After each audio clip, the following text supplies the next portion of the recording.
I see multiple journalists on the horizon. Stand by.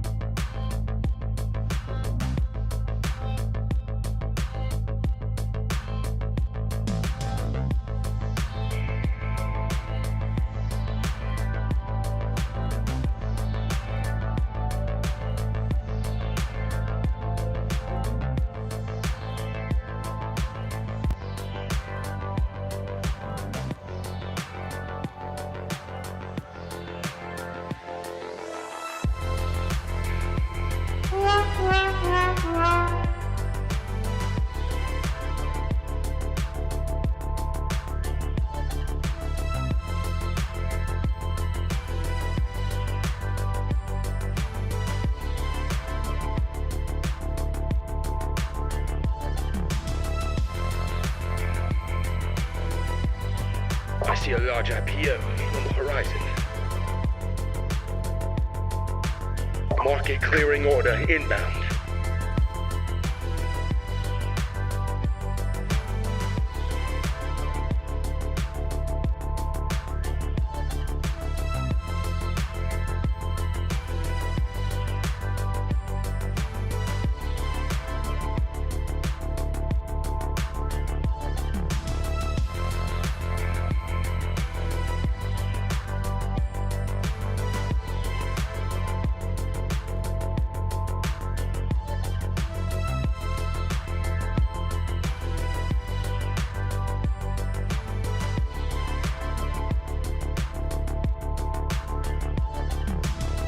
Large journalistic force headed towards you. Stand by.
Market clearing order inbound.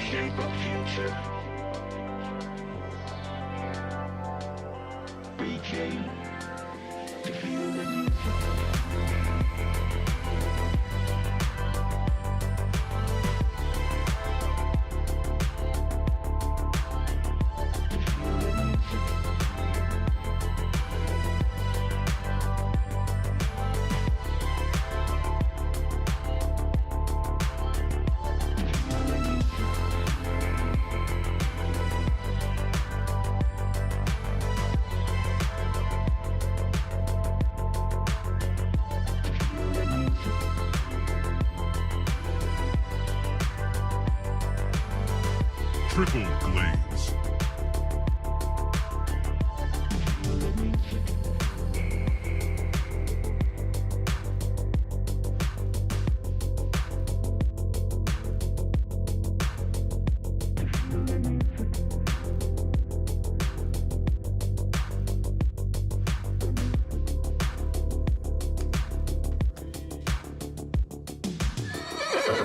You're watching TBPN. Today is Tuesday, June 3rd, 2025. We are live from the TBPN Ultra Dome. Still gets me, John. The Temple of Technology. The Fortress of Finance. The capital of capital.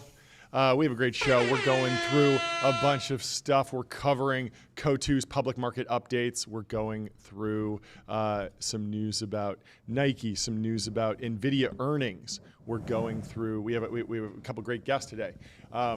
And we're going to take you through the timeline, of course.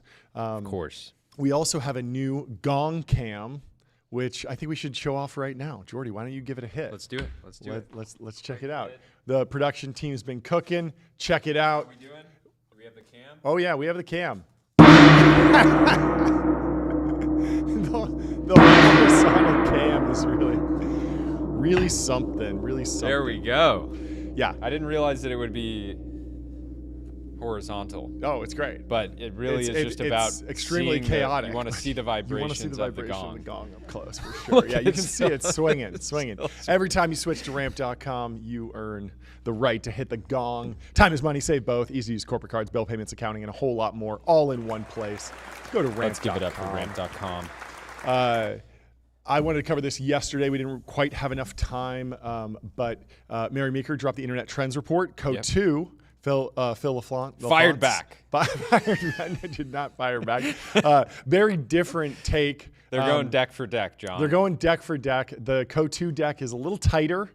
They use Sam Altman's face instead of referring to OpenAI as just leading LLM company. Yes. they actually come out and say what OpenAI is doing. But it's a great read through. I gave it a full read through this morning, and I thought it would be fun to go through on the show. And so this is from mastersinvest.com, I guess is the account. Says Tiger Cub, Phil LaFlante's Coatue's public market updates. It's too early to tell, but it's surprising how bad sentiment is compared to economic hard data. And so it's a good read. There's Google. It's crazy you can be Philip LaFlante Yeah. and still be a Tiger Cub. Yeah, I know. Still a Cub. Still a Cub. I mean, Tiger Global is itself a Tiger Cub because they spun out of Tiger Management, Julian Robertson's fund, which is very fun. Still using the Tiger name. Imagine if Tyler Cosgrove, Yeah. our chief intern, spins out and just launches TB Global. TV Global. Yeah. Wow, he fully sent it. Don't get any ideas, Tyler. Yeah. Anyway, this is an interesting fact that they kick it off with. 2025 was the worst start to the year through April 21st. Boo, very depressing news. You hate to see it. You hate to see it, John. But it's really remarkable how quickly the year just turned from the Trump pump to the Trump dump, and it got real rough there for a second. So in the first 3.5 months, 4 months of the year, there was an 18% drawdown. And that's compared to 2022 when the market drew down 16%, 2001, started the dot-com crisis, 12%. In 2000, 10%. But then they go on to, 1998 was a banger year, up 21%. That's the start of the dot-com boom.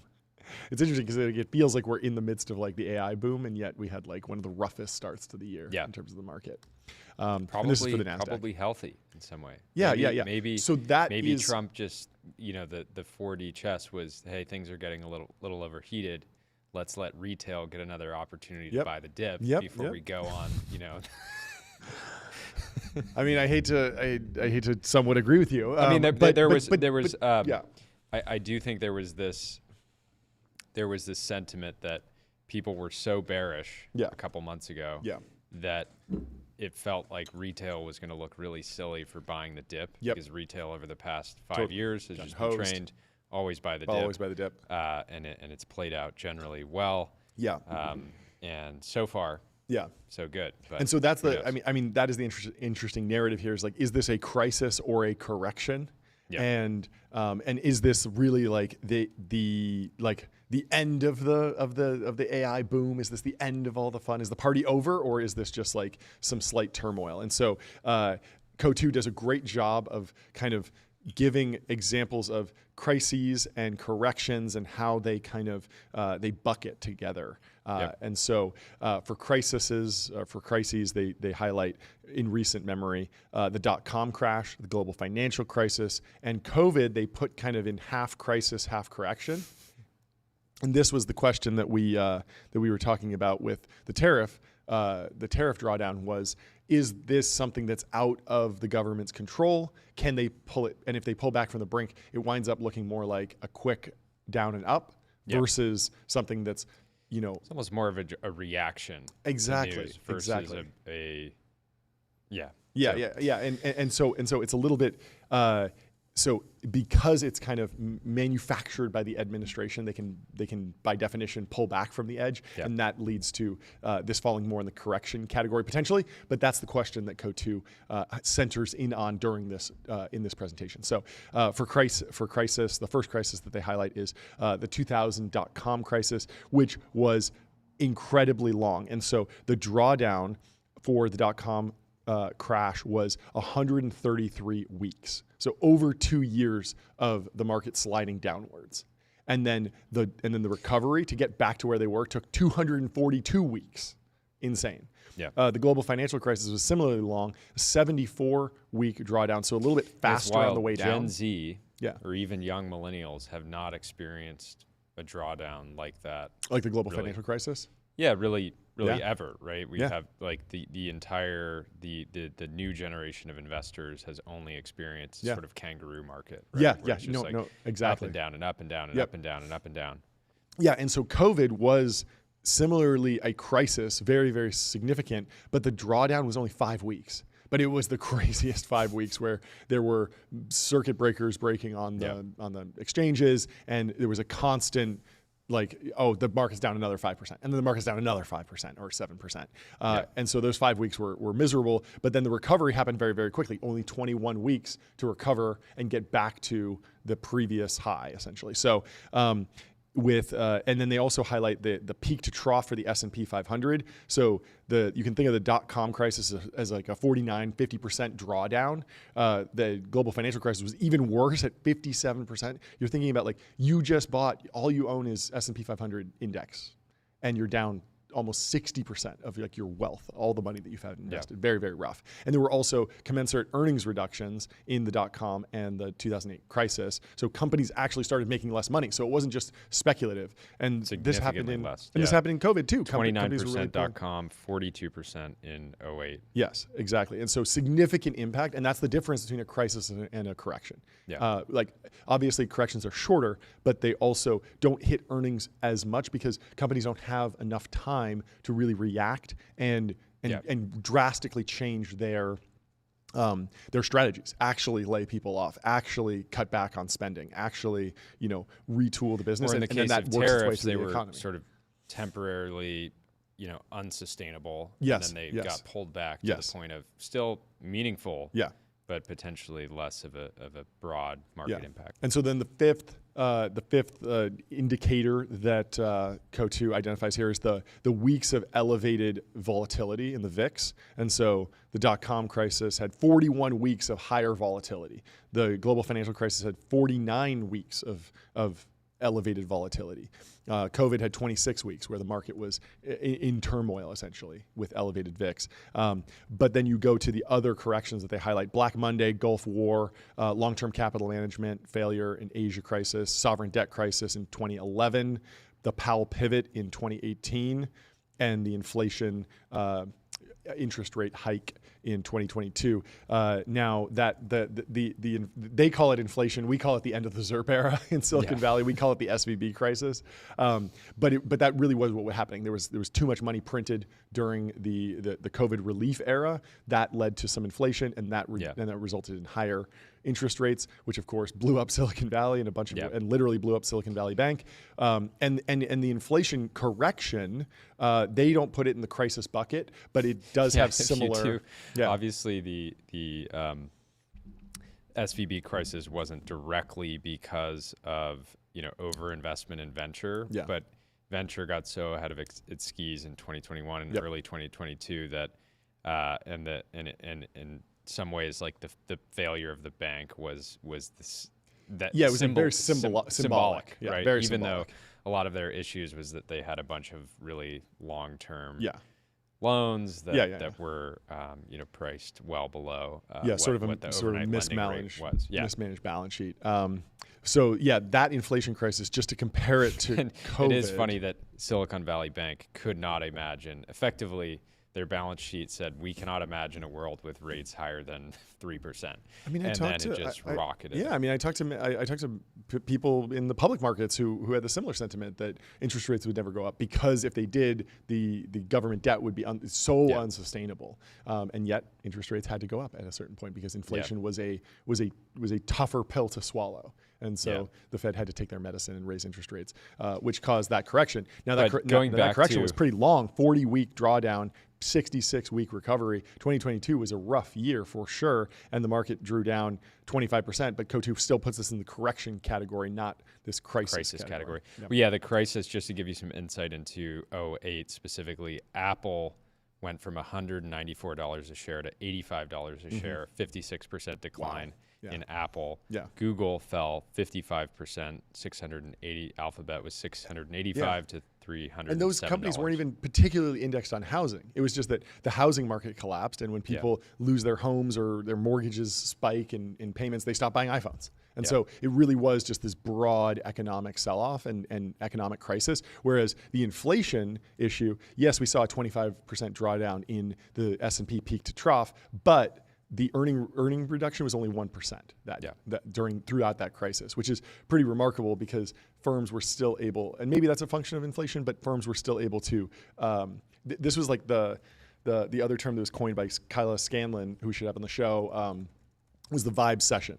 This idea that the market was in turmoil, everyone was talking about how bad things were, but day-to-day unemployment wasn't spiking. It didn't have all of the trappings of like the global financial crisis, even though it felt very doom and gloom at the time. And there was a question about, can we get to a soft landing? Can we pull back from inflation? We kind of wound up doing that, but it was still a very tumultuous time. And so the big question is like, where do tariffs sit? Like, are we in correction or crisis territory? How long will this last? What is the drawdown? Already we're at 19% off of highs, we were in the beginning of the tariff correction. And just to give you some insight back into venture, in 2008, venture firms raised $25 billion. 2009, people were saying basically, whoa, only raised $15 billion in 2009, which then obviously last year was over $76 billion. So very, very low. Yeah. And so Coatue goes on to kind of try and define the difference between crisis and correction a little bit more. So crisis, the duration of the drawdown is long. The magnitude is going to be more than 35%, whereas a correction, it might be less than 25%. Earnings cuts are going to be more than 20% with an average of 35% earnings cuts, and corrections are less than 10%. Capitulation, peak VIX, is more than a year for the crisis, but just a few months for a correction. And the sentiment, bearish in both cases. Boo. So the question is, great sound effect, is will we look back on 2025 as a crisis or a correction? And we've talked to a lot of people when the tariffs were happening who were telling us that this is an absolute disaster. This is a crisis. This is a permanent change in the dollar, permanent change in the global economic order. And things looked really, really bad as they were selling off.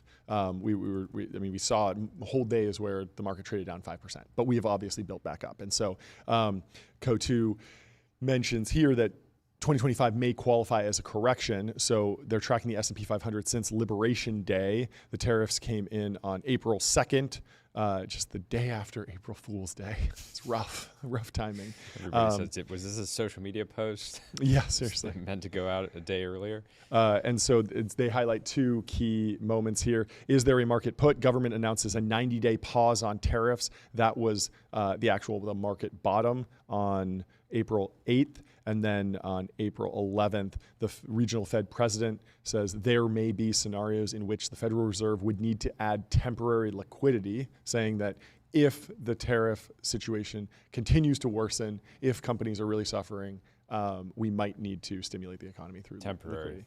Temporary. Always temporary. And so the big question is on earnings per share on corporate earnings, because that is one of the biggest differences between a correction and a crisis. In a crisis, the economy truly stagnates, and we've seen that over the first 15 months on average of a true crisis in Coatue's definition, earnings per share drop by 35%.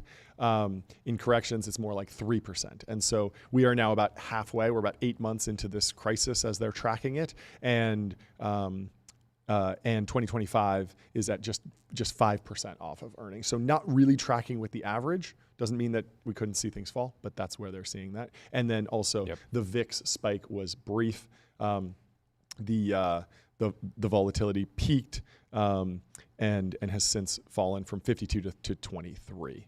And if you're trying to track any of this, or you're trying to get in on the action, head over to public.com investing for those who take it seriously. They got multi-asset investing, industry-leading yields, and they're trusted by millions, folks.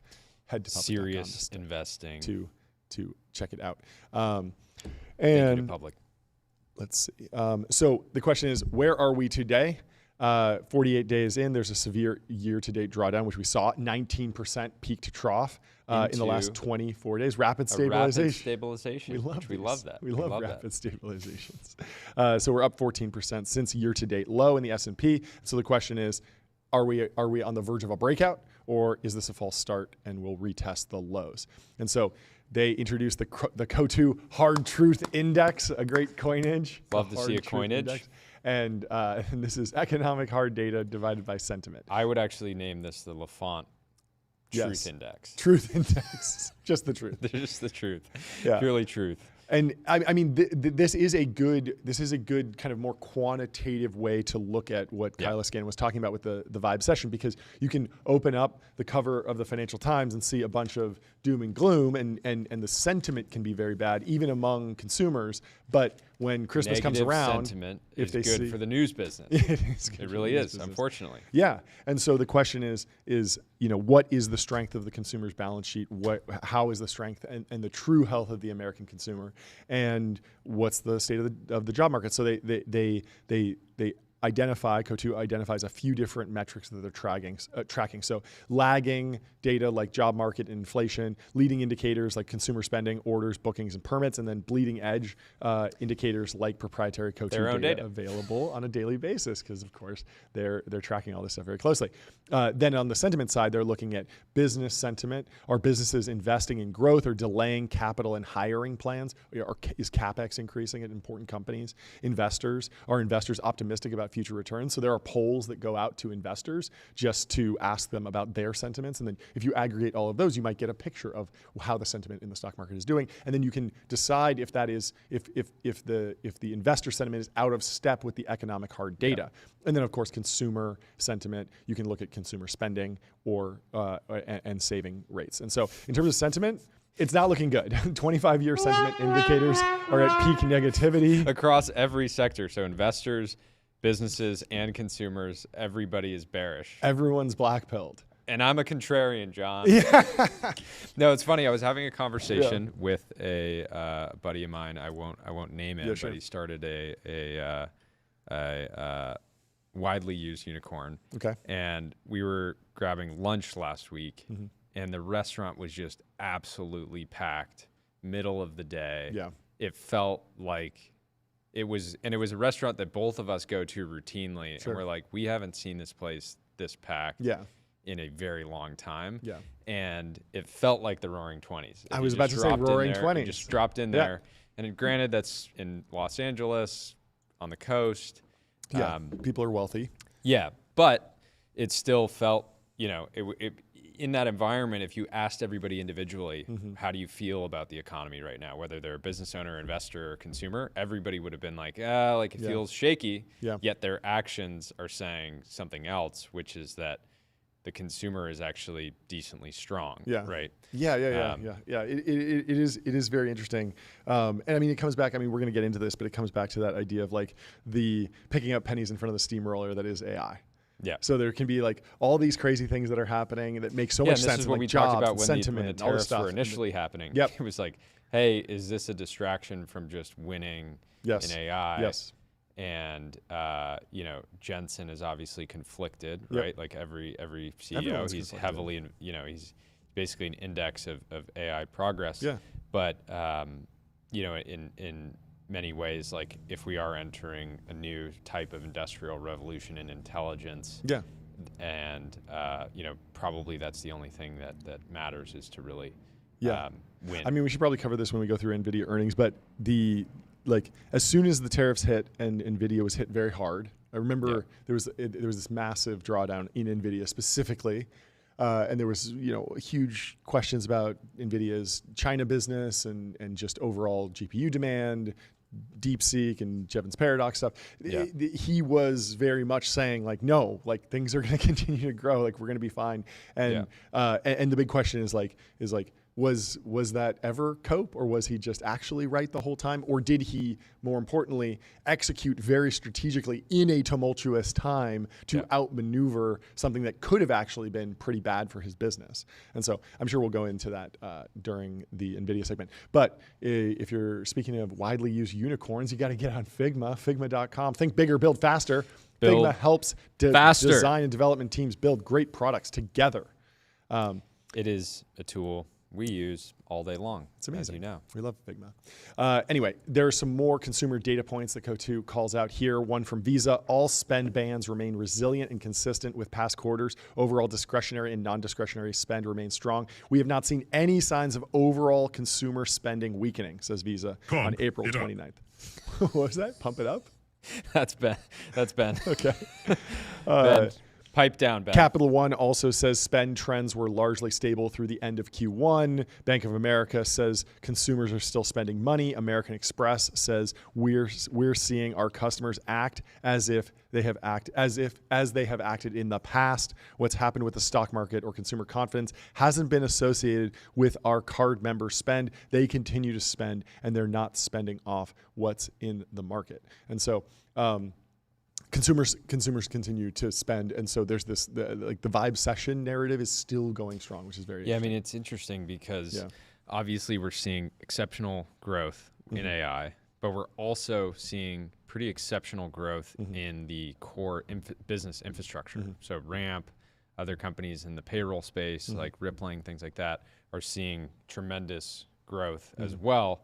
And I just, and AI is also a factor in that, but. And so Coatue actually charted this hard truth index, and they track sentiment as the blue line here, and then they track green hard data. And so the Evercore company sales report. And so these should track very closely. Like the sentiment should match the hard data, but from 2021, 2022, 2023, sentiment was lagging the hard data, which was very, very positive. And then more recently, sentiment has taken a massive spike down at -1.4, where the hard data is basically neutral at -0.3. And so, again, we're seeing more quantitative analysis of the vibe session, and it just doesn't seem to be going anywhere. And I do wonder why we're seeing, this data goes back 25 years, and the dislocations are pretty rare. You can see it feels like there's a little bit there's sometimes a little bit of more oscillation where the hard data is a little bit more aggressive than the sentiment. Actually, during the .com boom, sentiment was more neutral, even though the hard data was worse. And same thing in the global financial crisis after everybody's like spraying champagne in each other's faces. Meanwhile, and the economists are like, "This is terrible. Like we're cooked. We're cooked. You were valuing companies with $5 million of revenue at $10 billion. What were you thinking?" And everyone's like, "It's fine. It's fine." Well, now we're seeing the opposite. And so to recap, Coatue sums it up, says, this does not seem like a crisis yet, more like a sharp correction. It's too early to tell, but it's surprising how bad sentiment is compared to hard economic data. And it must be wrong between Wall Street and Main Street. And so this is the question that we're trying to dig into. So sentiment alone, they say, is not enough of a buy signal.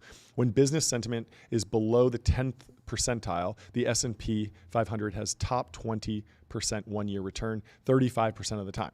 8% of the time when business sentiment is below the 10th percentile, the S&P 500 has a bottom 20% 1-year return. And you don't know 57% of the time.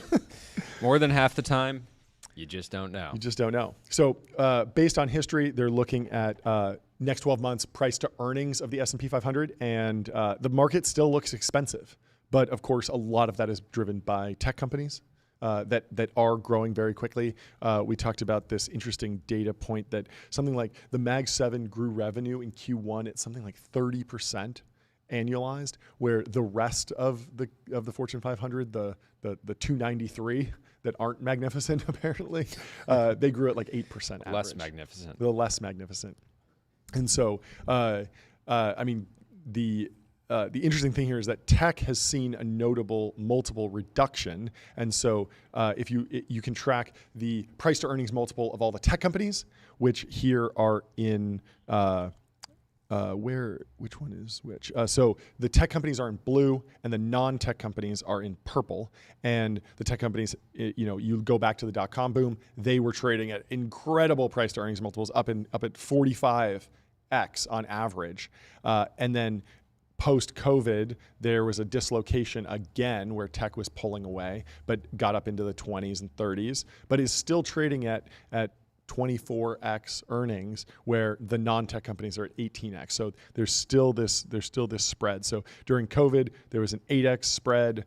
AI had a 9x spread, and the current spread is 6x. And so AI is not the subcategory, but like the trend that kicked off in 2024 when the AI trade got really, really heated up. And so some tech franchise names look more reasonable today.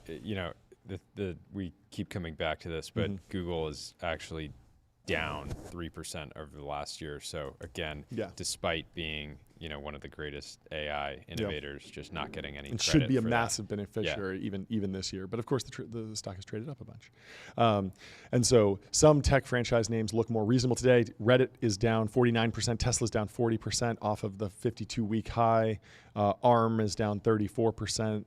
Shopify is down 23%. Nvidia is down 23% off the peak. Amazon 22%. Meta off 19%. And so there are still some tech companies that are lagging their all-time highs.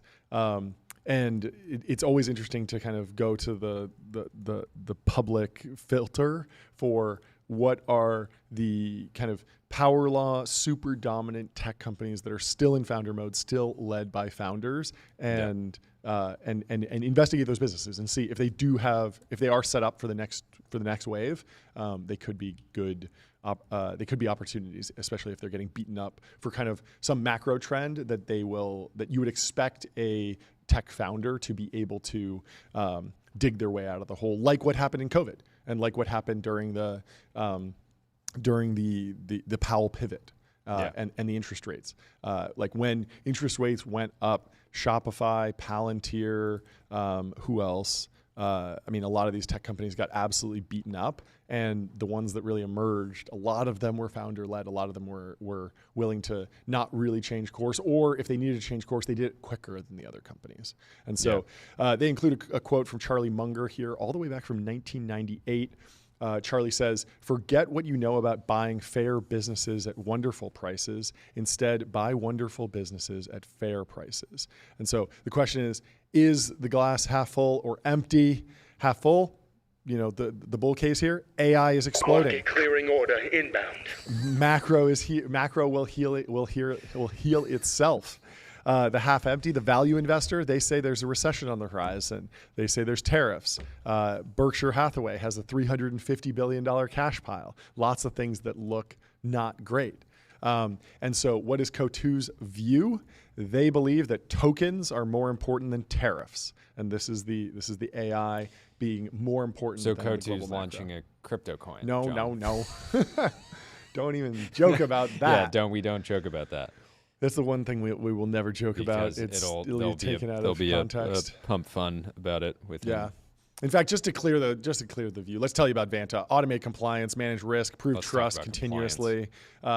The opposite of a fly-by-night meme coin, one of the most reliable businesses in the game. Vanta's trust management platform takes the manual work out of your security and compliance process and replaces it with continuous automation, whether you're pursuing your first framework or managing a complex program. Some of the best businesses in the world use Vanta, including Ramp, Duolingo, Intercom.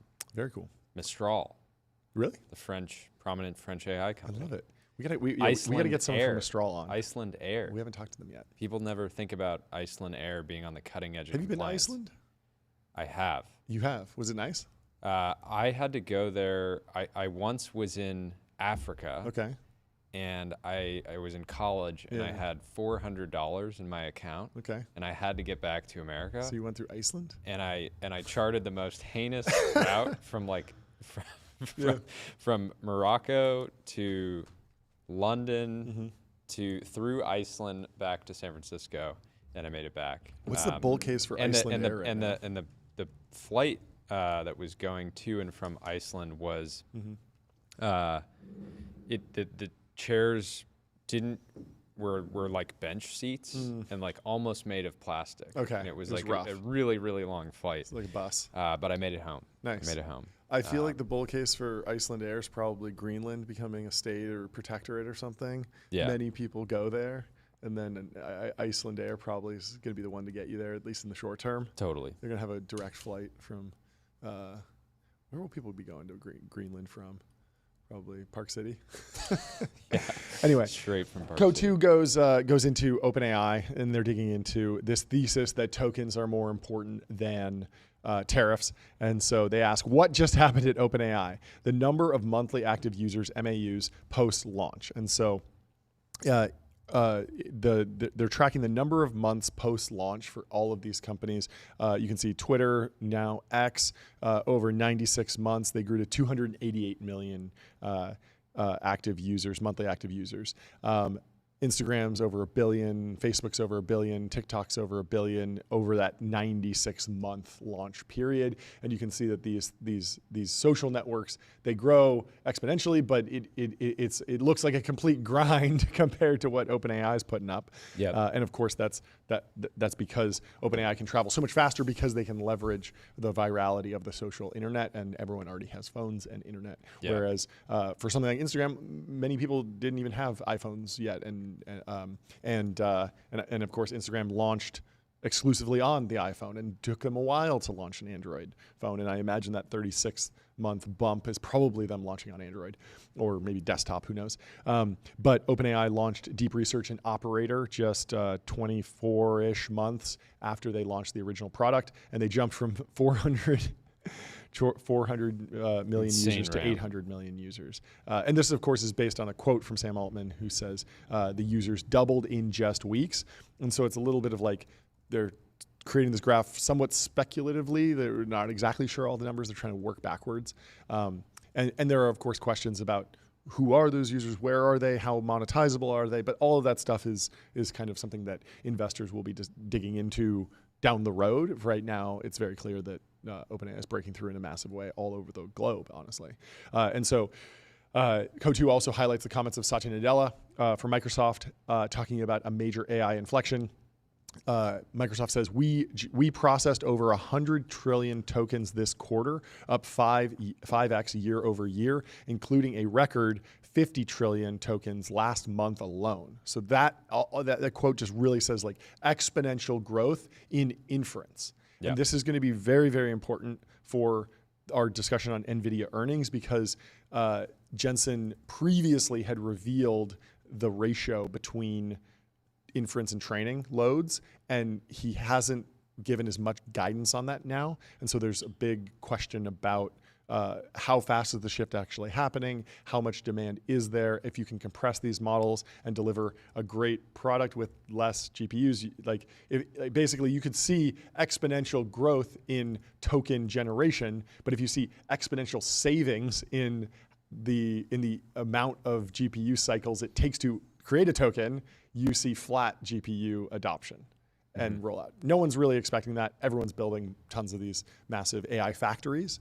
And Jensen did actually go into unpacking the AI factory idea a little bit more, which I'm excited to talk about. But Jensen continues. This is from the Microsoft earnings call on April 30th. While we continue to bring data center capacity online as planned, demand is growing a bit faster. Therefore, we now expect to have some AI capacity constraints beyond June, which is interesting because he was saying, oh, like maybe I'm going to be a leaser, maybe I'm not going to. Market clearing order inbound. The market He's is excited to be a clearing. leaser. Yeah. He said, he said earlier this year he was canceling some projects, but he said he's excited to be a leaser. And we saw and we saw actual capacity constraints at Google in their last earnings. Remember? Yeah. And so it'll be interesting. Well, we to see capacity constraints every day with you and Vio. I know. I really throwing your phone across the room, getting rate limit. I need to like set a recurring reminder on my calendar for every night because if I miss a day, it's like, oh, I can't get those back because I only get like 3 a day and I'm paying the max. So the actual best practice is to like set myself a 15-minute calendar hold where I use VO to the max basically. Although there's probably a better way to interface with it over the API or something like that. But anyway, Satya goes on to write, with deep reasoning and agent flows like Copilot Studio, customers can build agents that perform more complex tasks and also handle deterministic scenarios. Now, there's this interesting debate going on. I don't think we got to it in the timeline, but the founder of Zapier was Wade Foster, not Mike, who's been on the show. Wade was saying, like, we are doing a lot of stuff with agents at Zapier, and he kind of mapped out one of his agentic workflows. And somebody was kind of chirping at him being like, this is just a workflow. This isn't actually like this isn't AI because like you defined, for example, like you would have one agent that processes an inbound form and then another agent that, so like let's say that we're doing inbound sales. You have a website and a landing page, and then if somebody's interested, they fill out a form and say where they're from, what size company they work for, that type of stuff. You have one form that processes that, and then that hands it off to an agent and hydrates. It says, hey, go scrape their LinkedIn and see who else they're associated with. Are we affiliated with them? Are we already selling to them? Kind of like fact check that. Then you might have a different agent that sits there and triggers, okay, based on what we know about them, now that we've hydrated the account, let's send them an email, or let's send them a phone call, or let's route it to Steve, who's already been talking to somebody else at that company. Yeah. Right. And then on and on and on. And so these are like workflows, but they're powered by LLMs at every phase. But there's this question of like, are they agents or are they not? It almost doesn't matter. All I care about is business value. People want to chirp at Zapier because they're an established large company that's been operating forever, but you would have to apply the same rigor and framework to every company that says they're an AI agent right now. So I think people are maybe overly obsessed with the idea of and I've certainly fallen into this trap before, this idea of like end-to-end learning, one-shotting, this idea that like it is like creating an ensemble approach of different models, different technologies, some business logic, some deterministic logic, some non-deterministic AI generating tokens and reasoning tokens to get you the result. It's all semantics.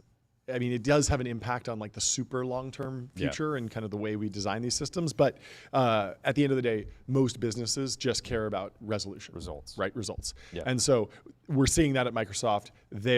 The Azure revenue, their cloud, is accelerating. So Microsoft Azure's revenue growth on a % year-over-year basis through up in March of 2021, they were growing at 55%. That went down to 25% in March of 2023. And then it grew to 35% in March of 2024. It was down at 31% in September. And now it's on an upswing again.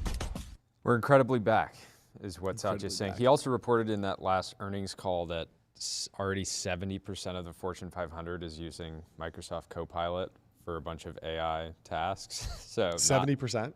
Yeah, I mean, the last 30%, we know what they have to do. Which is again, it's kind of like Google saying we already have a billion people using AI overviews or whatever the metric is, because they're just sort of slotting it in. Yep. Because I'm sure that 70% of the Fortune 500 already runs on Microsoft Teams or whatever infrastructure they have set up.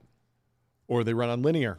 Linear is a purpose-built tool for planning and building products. Meet the system for modern software development, streamline issues, projects, and product roadmaps. Linear for agents. Check it out. Speaking of, if you're not on agents, Linear yet, what are you doing? Do it. Yeah. They got Cursor, Runway, Perplexity, Retool, Mercury, Ramp, nice. OpenAI, Scale for Cell, Arc. Absolute dogs. They're absolute dogs over there. That's fantastic. They probably wouldn't describe themselves I don't like think that, so. But we do. We do. So speaking of agents, the reasoning unlock, this is back in the Coatue deck. Agents thinking on their own, solving problems creatively. Quote from Sam Altman, we view this as the beginning of the next phase of AI, where you can use these models to do increasingly complex tasks that require a lot of reasoning. And so chain of thought reasoning is multi-step trajectory where the model thinks and iterates, it writes code, it searches the web, it creates the reports, builds tables, and all of these. The model keeps asking, does this make sense? I should verify the source. Let me edit my work.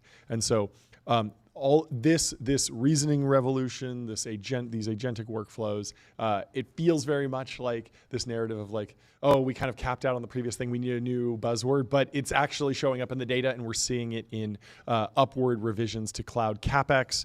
When you add up Amazon, Microsoft, Google, Meta, Oracle, and Tesla, oh, we got the big six, and it's a different six. It's a different six. CapEx has gone from $213 billion to $310 billion, a 70% jump. And today, the CapEx forecast is up at $365 billion, which is pretty crazy. Which again, Tesla's up here. Good work getting in. Yep. Not a huge contributor to this. Yeah. Their expected CapEx is going to be around $10 billion. Yeah, it would be interesting to see how Tesla and XAI kind of partner on the CapEx side, build these like hyperscale data centers, because you're already kind of seeing that take shape with Stargate, where it's a separate entity, and within Stargate there are also separate entities where who owns the land, who owns the power production. It doesn't necessarily make sense to always bundle all of those in the same company. And so Oracle's projected CapEx for 2025 is 16. So between Oracle and Tesla, you still have over $300 billion, over $300 billion. Just coming from the core four: Amazon, Microsoft, Google, and Meta. Yeah, I mean, this is why we refer to the core four as like the hyperscalers, truly. Yeah. And when you look at Amazon, Microsoft, Google, and Meta, you're seeing high double digits of CapEx in the billions, 60, 70, 80 billion dollars going into CapEx, and that's driving the majority of that 365 billion of overall CapEx. But if AI wasn't real, if there wasn't real demand, it would be extremely hard to justify this level of CapEx investment. And so this is all driven by actual demand for Google Cloud, actual demand for Azure, actual demand for reasoning tokens. Actual demand. I mean, Meta was in the news this week talking about how they want to ultimately create the ads that they run. So. Yep. Well, speaking of ads, let's run an ad for Numeral, numeralhq.com. Sales tax on autopilot. Spend less than 5 minutes per month on sales tax compliance. There is a fantastic company that runs on Numeral. Lucy. Yeah, my company runs on on Numeral. Anyway, going back to Coatue, they say tokens are greater than tariffs, exclamation point. I love it. This deck is, obviously built by a crossover fund, hedge fund, like very successful, like very serious on Wall Street. They bring a little personality. I see them as, yes, they are a major player in venture, but they're also a major player on Wall Street. I see them as like a respected institution, and yet they're having some fun with the deck. And most importantly, they're clear. It's very clear, digestible, not too much jargon. Yes, there are some very small bullet points or footnotes that I haven't been reading, but in general, done a great job of summarizing these things. So they have three takeaways. From a market perspective, we remain vigilant, but have confidence in the AI trend. Completely agree. Remaining flexible, tracking bleeding edge data carefully. AI could be such a game changer. We need to capture this trend. I think that's spot on. And so that's their conclusion. My only, I know they can't give, investment advice here, but I wish they took a slightly firmer stance and said AI will be a game changer. We need to capture this trend. They sort of leave some ambiguity there.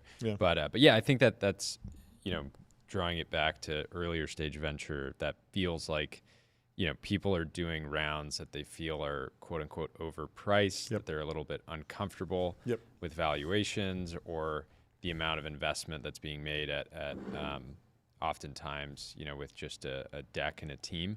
But at the same time, nobody can afford to miss AI. Like if you come out of the next 5 years and you don't have, multiple bangers, don't expect to be a, serious fund over the long run. Yeah. So the poly market on the U.S. recession in 2025 is down at 30%. Still a little bit higher. Like, wouldn't be that crazy if it did wind up happening. But in general, that's looking pretty positive. On Liberation Day, it was at 42% on April 1st, the day before tariff. So it was already climbing. I think people were expecting something to happen. It was very low at the start of the year. February of 2025, this was down at 22%, spiked all the way up to 66% post-trade war, was kind of hovering around 50, 60%, more likely than not to happen, recession. And it's since been dropping, and basically every day for the past few weeks, it's dropped and is now around 30%. But we got to get it to zero, folks. We got to get it to zero. It's a team effort over here in the American economy. Let's make it happen. Next time you're frustrated with the economy, don't be thinking, what's the economy going to do for me? Ask yourself what you can do for the economy. Don't take your frustration or your consumer sentiment out on the economy. It's okay if somebody calls you up, hey, I'm from Pew Research, how you feeling? You can tell them the truth. You can tell them you're not feeling good. But when it comes time to do some Christmas shopping, just go all out. Just go all out. Just get on Bezel. Just buy the most expensive watch you can possibly afford. Do it. You're contributing to GDP. Yeah, I mean, your Bezel Concierge is available now to source you any watch on the planet.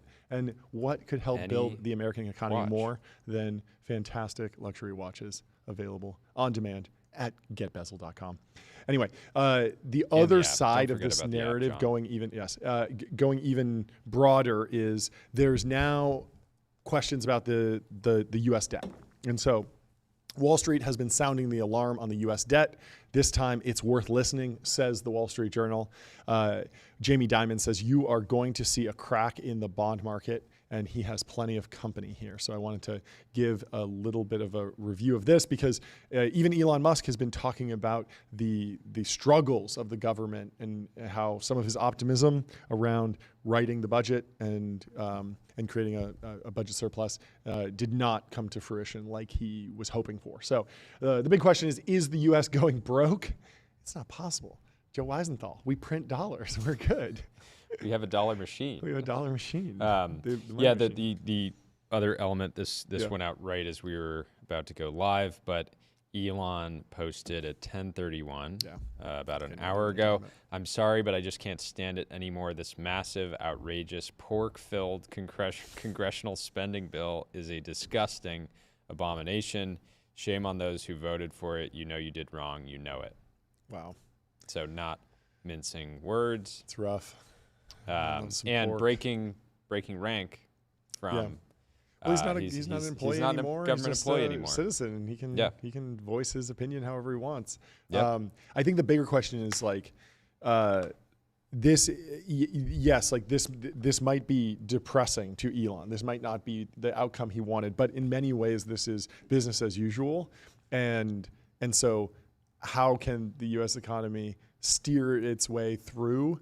And how can markets react? And how can companies build through what continues to be a pork-filled spending package, as it has been for decades, right?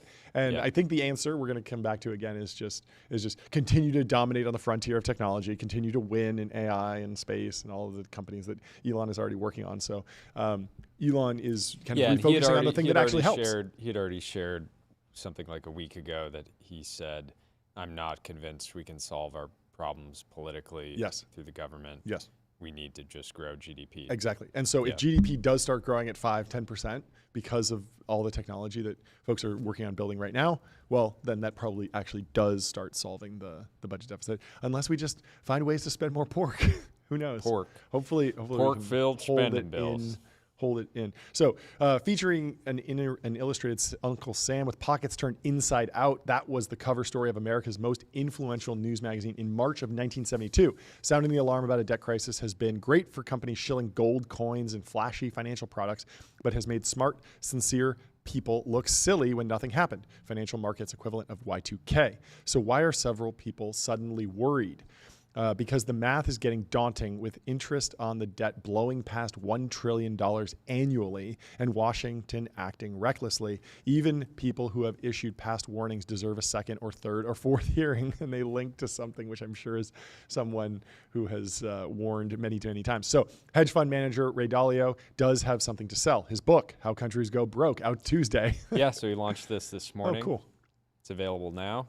Let's invite him on the show. It'd be great to have him. Yeah. But the world's 172nd richest person is hardly staking his reputation on royalties, and his arguments are compelling. Again, Ray Dalio. I actually I made a YouTube video about like when is how would you quantitatively define kind of a fake guru, someone who talks about business but doesn't actually what is the difference between like an entrepreneur or an investor that just talks or writes a book versus media is their only thing? And Dalio, you can kind of yes, he has incentives around his business, but he does not make the majority of his money from his book. And so you could like the optimistic case is that his book is less about just selling copies. Yeah, it's more about actually like sharing his worldview or trying to influence like his broader business. Mm-hmm. Even maybe like hiring at Bridgewater could be more of a needle mover for him than just selling copies. So I think it's worth investigating. Dalio told Bloomberg he gives America 3 years, give or take a year, to avert an economic heart attack. Peter Orzog, chief executive of investment bank Lazard and former budget director, wrote last week, those who bemoaned the unsustainability of deficit spending and debt levels back during his time in government seem to cry wolf a lot. Now he's worried too because the wolf is lurking much closer to our door.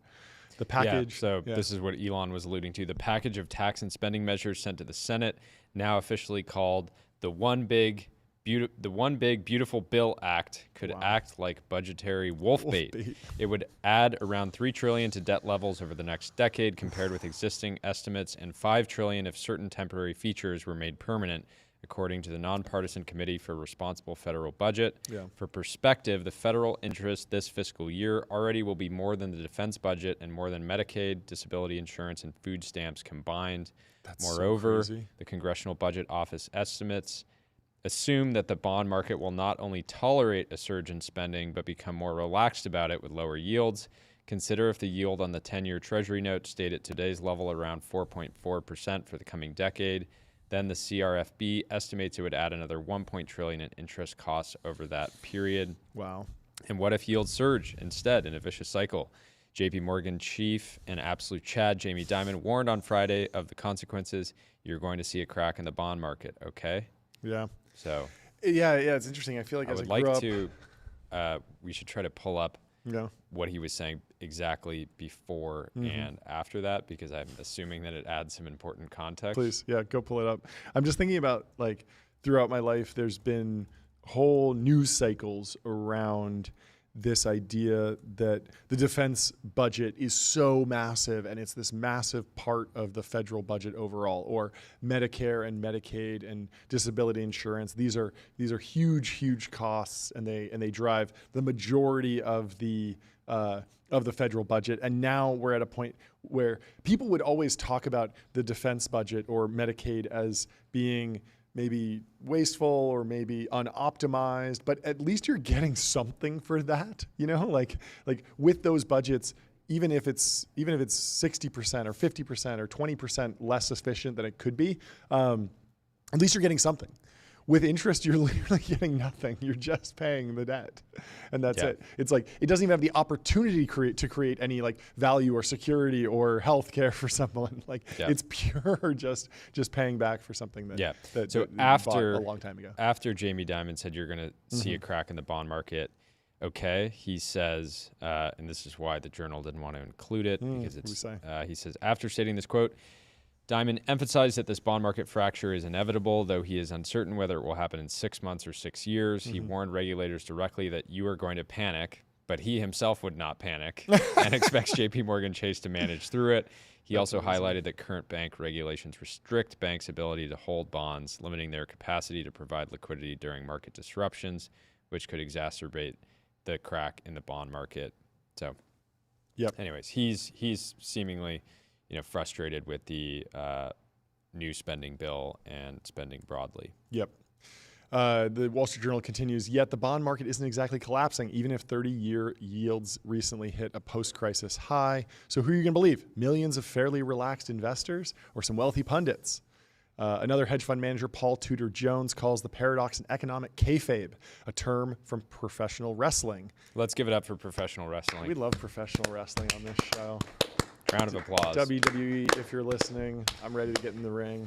Let's do it. Let's do it. We could be the absolute. It's heel that everyone hates. We'd be like these slick tech bros, that tech, and then we just get destroyed by the Logan Paul. Yeah, Logan Paul. That'd be great. So he says those who know that the numbers aren't sustainable are happy to suspend belief while the show continues. Treasury Secretary Scott Bessent reiterated this past weekend that the U.S. will never default on its debt, but it doesn't have to. Rapid inflation would accomplish the same thing if the Fed had to ride to the rescue through a measure called fiscal dominance. What is the tipping point for the bond market to go from mild anxiety? Name bad things something so cool. I know. Sounds great. We do have fiscal dominance. Former IMF chief economist Kenneth Rogoff, an authority on debt crises, explained in April that they are never a matter of simple arithmetic. Almost every country default, either through outright default or high inflation, occurs long before debt calculus forces it to. Despite Dalio's guesstimate, knowing when doomsayers will be proven right is impossible. Consider Stein's law. If something cannot go on forever, it will stop. Contrary to urban legend, that line wasn't uttered by Ben Stein, who played the boring economics teacher in Ferris Bueller's Day Off, but by his father, Herb, an actual economist. Life comes at you fast. Very rough. Well, if you're losing sleep over the tumult in the public markets and the global economy, you got to get an 8 sleep. They have a Pod 5 Ultra, 5-year warranty, 30-night risk-free trial, free returns, fast shipping. Are you about to tease what I'm going to tease? Yeah, I was going there. I mean, we can riff it out. I don't know if we should riff it out.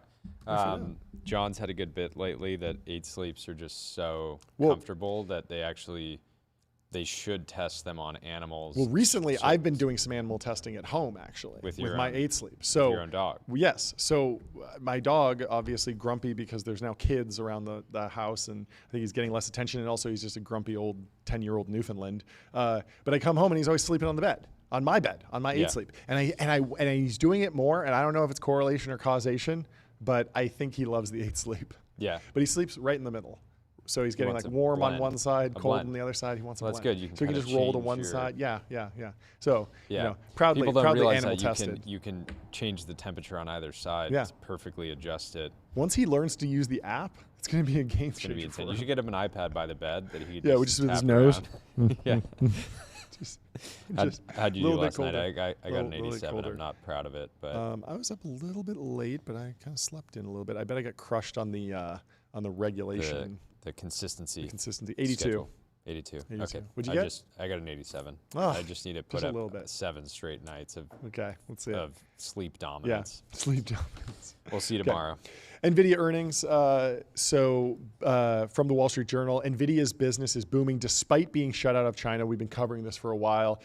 Jensen's been running around the globe building AI factories everywhere on an absolute tear. And most recently, the Nvidia shares surged 5% after hours as quarterly revenue surged to a record $44 billion. Let's hear it for Jensen. I think you should hit the gong for Jensen. I mean, $44 billion. Why don't you hit it, John? I want to see you on the. Can we get the gong cam pulled up? Let's get the gong cam pulled up. Market clearing order inbound. There we go. Let's hear it for Nvidia earnings. It just keeps ringing too. It just keeps ringing. When we hit the soundboard, it's pretty quick. Soundboard's in and out in like 5 seconds, but the gong, the real gong remains. You can't beat it. It's the best. And so NVIDIA's business is still booming, even with the company effectively shut out of one of the world's largest markets for advanced AI chips. The chip titan has been on a roller coaster over the past few months after the Trump administration moved to limit sales on chips to the Chinese market. We're having Aaron Ginn come on later in the show, and he'll break down kind of what's happening most recently with NVIDIA and chips. He's the GPU whisperer. You, of course, know him. If you've been watching the show. Nvidia, which has emerged as one of the most valuable companies because its chips provide the computing power needed in a global AI arms race, posted another quarter of record-breaking sales on Wednesday. Let's hear it for them.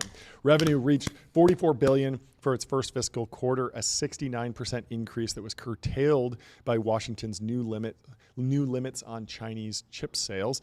The company was unable to ship 2.5 billion of its H20 processors and projected 8 billion in lost revenue for the current quarter due to the policy. So you lose just a flesh wound, John. You lose 8 billion in revenue, which is high margin revenue too. We're not talking Amazon here, and you still put up 44 billion and your stock goes up 5%. It's fantastic.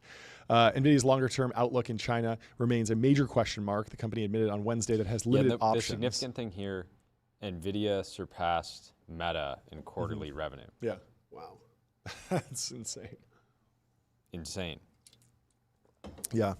Yeah, and I mean, absolute dominance of the NVIDIA CUDA ecosystem. The number of developers on NVIDIA has been surging, as we saw in Mary Meeker's trends report.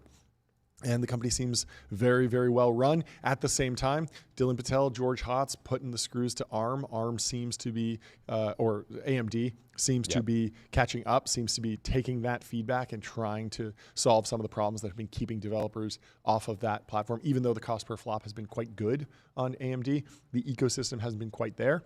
But obviously, everyone there is well aware of the opportunity of taking a little bit of NVIDIA's market share. And so this is an interesting takeaway. NVIDIA credited its new Blackwell gaming processors, part of the same family as its current lineup of AI chips that are seeing red hot demand. Blackwell for gaming is a home run, NVIDIA's CFO Colette Kress said in an interview.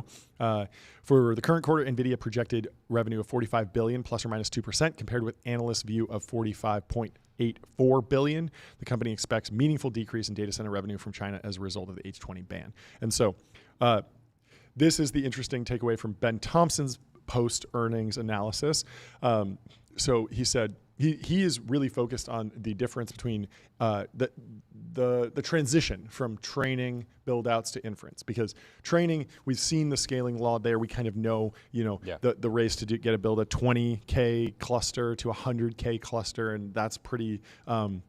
It's pretty easy to forecast because the CEO of a foundation model company comes out and says, we're going to build a 100K cluster, and they're going to buy that many GPUs, right? But the inference is much more consumer demand based. And it's always unclear. These products seem great, but how are they actually going to get installed? How many tokens are they actually going to be generating? And then what is the trade-off within those tokens of reasoning and heavy test time inference workloads versus more like lower volume workloads. And so Ben Thompson says, last year I expressed concern that inference workloads were not increasing as a proportion of NVIDIA sales. So he says, it's worth noting though that while the company reported that 40% of its chips were used for inference, that is the same percentage as last quarter. So keep that in mind. 40% of NVIDIA chips are used for inference. It's 60% training. I think that's the breakdown when he's talking about AI specifically.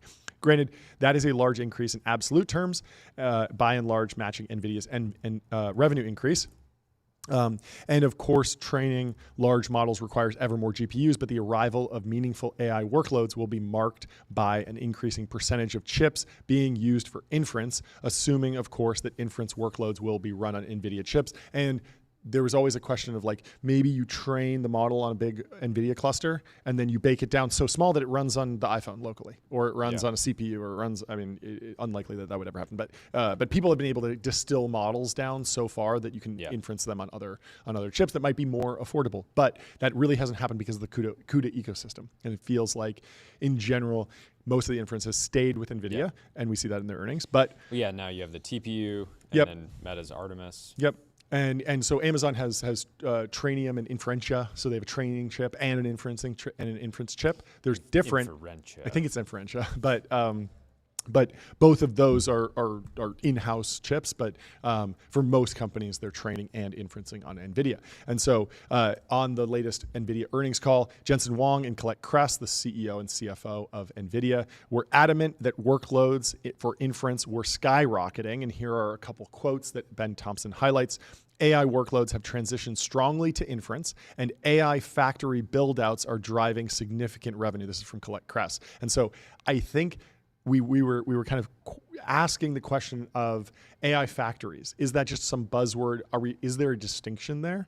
And what I'm hearing there is the start of AI factory means more data center that's more producing intelligence. Exactly. It's more inference focused. Yeah. Data center design, which I think there are specific trade-offs that you would need, because you don't necessarily need to run the same code over the entire data center. You can shard it up a little bit more, because one inference job can be done on a single rack, and so maybe linking all the racks together is not as important potentially. I don't know enough about how training breaks down. By the way, Amazon's in-house AI chips are called AWS Trainium and AWS Inferentia. Let's go. Let's hear it for my memory. Yeah. Still got it. Golden retriever mode. Yeah. Colette Kress went on to say, we are witnessing a sharp jump in inference demand. OpenAI, Microsoft, and Google are seeing step function leap in token generation, which we saw from that Satya Nadella quote. Microsoft processed over 100 trillion tokens in Q1, a 5-fold increase on a year-over-year basis. And so she's now quoting Satya, talking about token increases. Wang says reasoning is compute intensive, requires hundreds to thousands of times more tokens per task than previous one-shot inference. Obviously, the difference between 4.0 one-shotting something and deep research, which sits there generating tokens for 20 minutes, wildly different. Reasoning models are driving step function surge in inference demand. AI scaling laws remain firmly intact, not only for training, but now inference too requires massive scale compute. Wang goes on and says, the first positive surprise is the step function demand increase in reasoning AI. I think it's fairly clear now that AI is going through an exponential growth phase, and reasoning AI really busted through concerns about hallucination or its ability to really solve problems. And I think that a lot of people are crossing that barrier and realizing how incredibly effective agentic AI is and reasoning AI is. So number one is inference reasoning and the exponential growth there, demand growth. And so Ben goes on to say that this is all great news for NVIDIA specifically and AI generally. But what was missing was an update on that percentage of chips used number. It certainly sounds like it's more than 40%, but it would have been nice to receive concrete information that number has in fact increased. And so I don't know how we get that information. We were talking to Dylan Patel on Friday. We can kind of see if he has a way or a methodology to try and figure that out. But that does seem like a very, very interesting question to ask. Yeah. It might just be too soon to really be shifting, but maybe the plan for the next data center and the order hasn't hit NVIDIA yet will be more inference focused, and we could see a boom and we could see a shift in that number. And maybe it just hasn't shifted yet in Q1 revenue, but it's totally possible that Jensen has visibility into Q2, Q3, Q4 orders and sees that demand is going to go crazy for inference specifically. We're going to be looking at 10% training, 90% inference, but he can't say that yet because the orders haven't actually been placed and he's only looking backwards. So he's trying to kind of message that inference is picking up. You can see a bunch of public data points from Satya talking about this, but nothing to report on the actual order side just yet. Yeah. And so he doesn't want to send the message that it's not moving, because then people will be like, oh, well, maybe it'll never move. So I don't know. That's my reading on that. Yeah. Anyway, that's right. Let's go into NVIDIA's China argument. So the upside surprise for investors is that Nvidia is growing just fine without selling to China. Although Ben Thompson says, I'm not sure this is a surprise. Nvidia's sales have not been gated by demand, but by supply for a long time. I remember you making this exact statement last year. I got it from Alex Wang. Yeah. Why do we need to sell to China at all when there's effectively Larry Ellison and Elon Musk are getting dinner with Jensen saying, we will buy as many GPUs as you can produce. They are good for the deal. You can just sell to them, but Of course, if you're a global company, like there is a shareholder responsibility to have some diversity of revenue, and then there's also that interesting argument of is there value want them to be dependent on American AI? Yeah, but yeah. The hypocritical thing here is that we. I'm sure we have said, hey, it's not fair that TikTok operates here while Facebook can't operate there. Well, now, what would we be talking about right now if Facebook was actually in China operating? Would we be like they shouldn't be? Like it's a powerful tool. It's beneficial. Google is there. That's a beneficial tool. Why are we helping them? So we're in this weird dynamic where you can't say both, right? You can't say it's wrong that companies are banned in China. American companies are banned in China, but also the ones that aren't banned should self-ban. Yeah. When in fact most American companies for a long time have. But this is all part of the shifting narrative and the shifting geopolitical equation. Yeah. So it is unclear. Ben goes into the timeline. Yep. Somebody's quoting a post from the Financial Times. Jensen saying 4 years ago, Nvidia had 95% market share in China. Today it is only 50%, the CEO said, criticizing the curbs for spurring rivals such as Huawei to develop their own AI products. Balding's World says this has been the story of every CEO that has gone to China. How do these... I'm not going to say that. How do these guys not get this story yet? You won't even see. I won't call a big tech CEO an idiot. Yeah, I just won't. Yeah, it's disrespectful. I can't do it. Anyway, so Ben says, what I believe Balding is referring to is the pattern in which a multinational moves manufacturing to China at the cost of a joint venture or technology transfer, only to see their market share competed away by Chinese competitors benefiting from their technology. This is, of course, the exact opposite of what is happening to Nvidia. The company's market share in China is falling because of the U.S. government's export controls, not because of Chinese government policy. Is that fully true? I think so. You don't think competition is factoring in there at all? No. I mean, because if you look at the cost per flop, Huawei Ascend is more expensive on a per cycle basis. And so if it was a truly free market, you wouldn't see nearly as much demand for that. And also in the same way that demand for GPUs is uncapped in America, it's uncapped in China. Like they want to build 100,000 cluster right now. They would if they could. Yeah, but I'm sure in a supply-constrained market, that would naturally help other upstarts get market share, even if they're selling an inferior product. But if customers can't access, you'd rather have a Huawei GPU than no GPUs at all, right? Yeah, totally. So, moreover, unlike the vast majority of other product categories, one would in fact expect NVIDIA to maintain its market share if it were able to compete. The difference, of course, is software. NVIDIA chips are not just about GPUs, but about the CUDA software layer, which has network effects. NVIDIA not only has the best performing chips on the market, matched at times in pure performance by AMD, they also by far have the largest ecosystem of software and developers, which makes them the first choice for everyone if you can buy them. Wang's argument is that not only does NVIDIA want to sell to China, but the US should want him to sell to China too from the call. This is a tough argument to make, but let's hear him out. He says, China's AI moves on with or without U.S. chips. It has to compete to train and deploy advanced models. The question is whether China will have AI. It already does. The question is not whether or not China will have AI. It already does. The question is whether one of the world's largest AI markets will run on American platforms. Shielding Chinese chip makers from U.S. competition only strengthens them abroad and weakens America's position. Export restrictions have spurred China's innovation and scale. The AI race is not just about chips. It's about which stack the world runs on. As that stack grows to include 6G and quantum, U.S. global infrastructure leadership is at stake. And yeah, it's interesting. The control over Facebook was so strong that because there's network effect, but also all of the data is run on Facebook servers, that Facebook really has an insane amount of control. When you hand over a GPU, obviously there are some value to the ecosystem and the lock-in, but you can kind of do whatever you want with it because it's hardware and you're not maintaining the software and gating access. So there is something different there.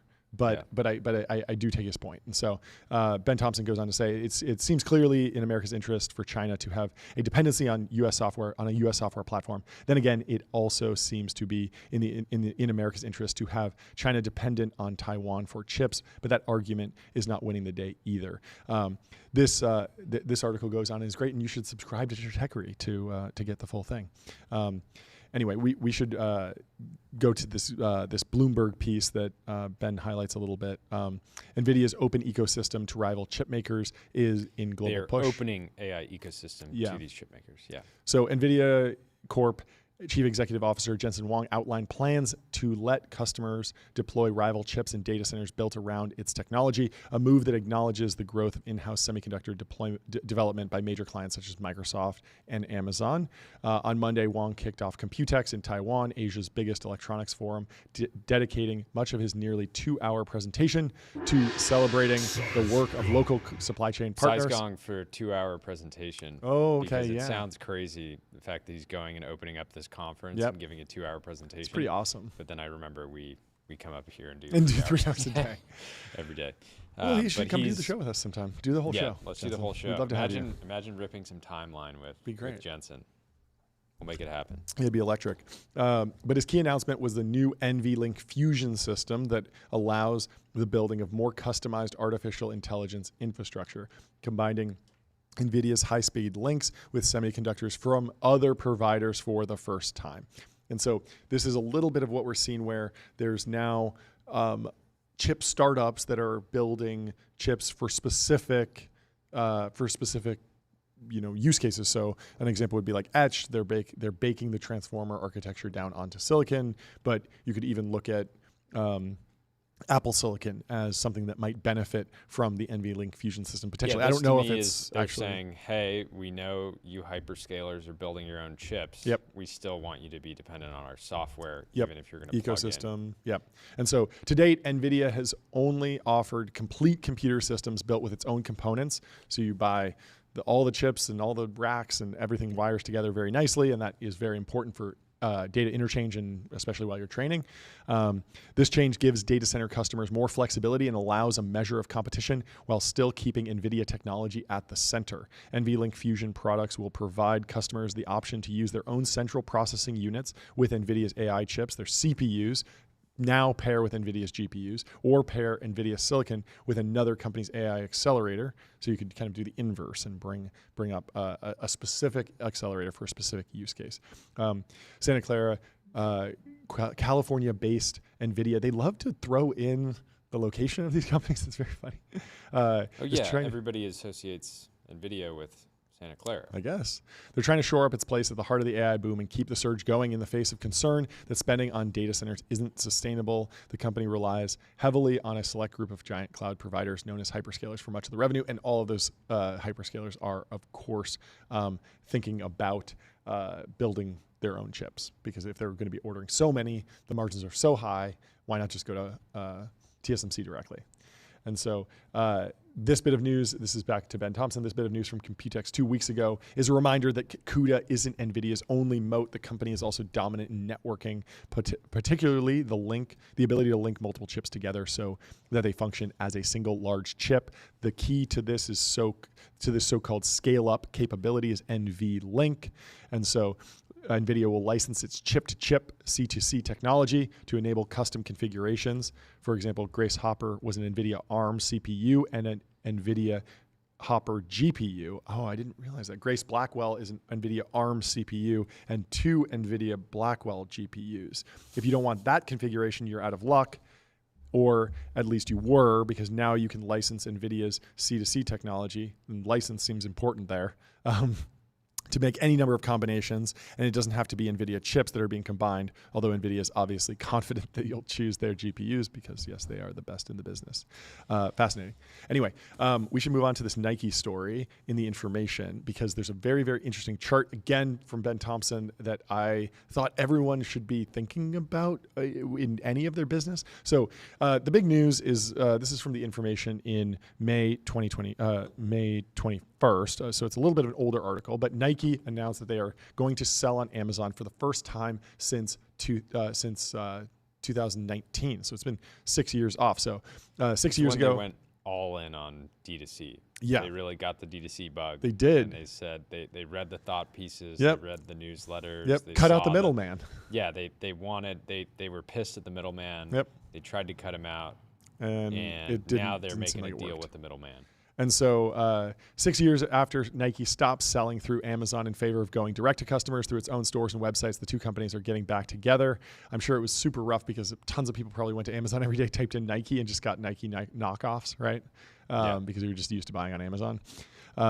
Amazon plans to start selling Nike products with supplies coming directly from the company. An Amazon spokesperson confirmed Wednesday. Winning back one of the world's best-known brands is a victory from Amazon, for Amazon, which has long tried to expand its fashion business by wooing skeptical brands. Nike's deal with Amazon, meanwhile, comes as the sneaker maker is trying to revive slumping sales.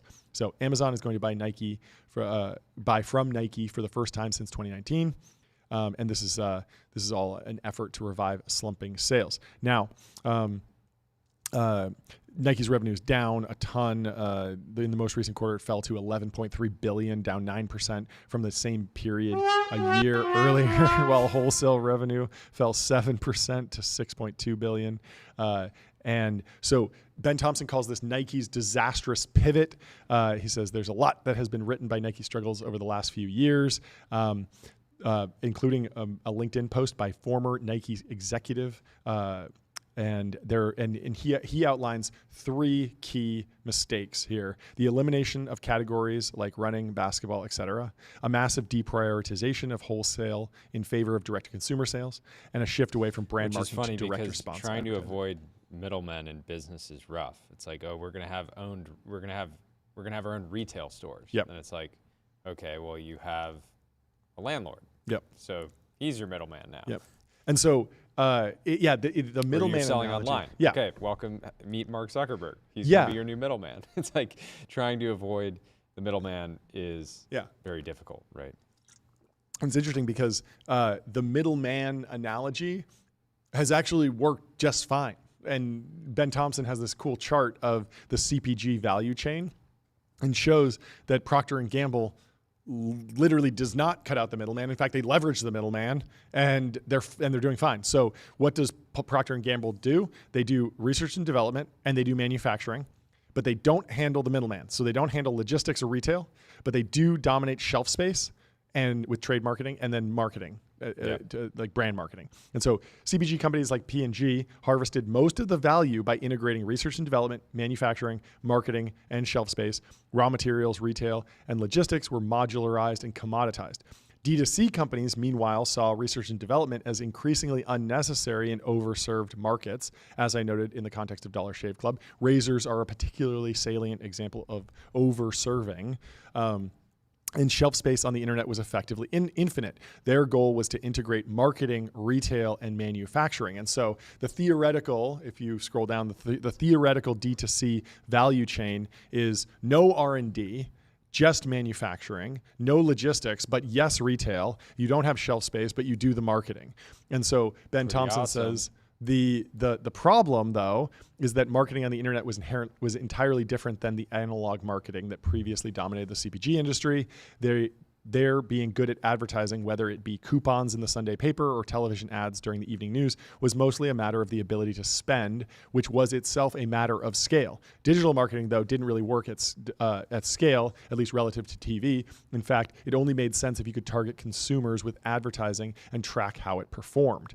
On the one hand, this was a critical factor for making D2C companies viable. The advantage of targeted advertising is that it takes a lot less money relative to TV to reach customers who are actually interested in your product. The problem, though, is that getting good at targeted advertising requires massive amounts of both research and development to build the capability and inventory across a sufficiently large customer base to make the whole effort worthwhile. In the end, no D2C company was actually good at marketing. They outsourced it to Google and Facebook, which both had the inventory and the capability to spend billions necessary to develop sophisticated targeted advertising. The problem is that in the process of depending on Google and Facebook for marketing, the D2C companies gave up their planned integration in the value chain and the associated profits to Facebook and Google. And so the actual D2C value chain is, they're not a manufacturer, they don't do retail, they don't do logistics, they don't do marketing. Instead, they just do R&D and ad inventory, and so the actual customer is just completely owned by Facebook. And that's why you see a lot of D2C companies that have really, really struggled. So the actual integrated players, Google and Facebook, integrate customers and research and development to dominate marketing. D2C may have online retail operations, but that is a modularized and thus commoditized part of the value chain.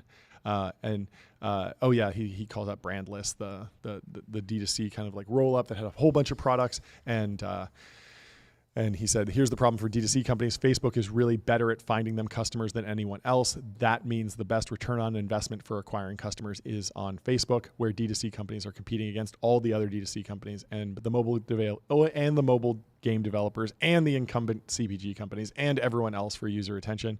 That means the real winner is Facebook, while D2C companies are slowly choked by ever-increasing customer acquisition costs. Facebook is the company that makes the space work, and so it's only natural that Facebook is harvesting most of the profitability. It's an interesting dynamic where Meta is incentivized to make customer acquisition, like basically extract as much of the profit from the ecosystem as possible without putting the companies out of business. Yeah. Right. And so it's this infinite dance. Yeah. I mean, that's actually a very simple equation. Yeah. It's take all of the net profits, but not any further. Yeah. So that the company can continue to go, but the equity value is effectively zero. Yeah. And this is why when Sean Frank from Ridge was on the show one or two times ago, we were talking about how historically I've seen D2C brands benefit from net new platforms. Like a lot of brands exploded from cheap advertising on TikTok, right? If, it seems like LLMs are an interesting new acquisition channel, still relatively small channel for a lot of brands, but it's possible when ads hit LLMs that they're cheaper, and that could drive, a period of where brands say, hey, let's like shift a bunch of spend over here because it's, really efficient. But who knows? Facebook is still the best marketing channel in the history of mankind. It's the second best, in fact. The number one, obviously, AdQuick.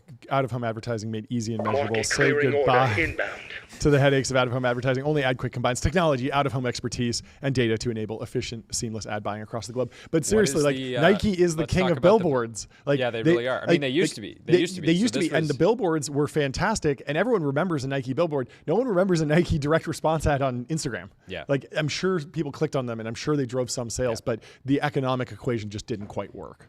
Yeah, well, we walked by some billboards today that are funny. There is a huge billboard campaign across LA called Just Blood. Talking about basically it's a campaign to prove that Elizabeth Holmes is innocent. So there are effectively, I think there's got to be 20 billboards up around LA.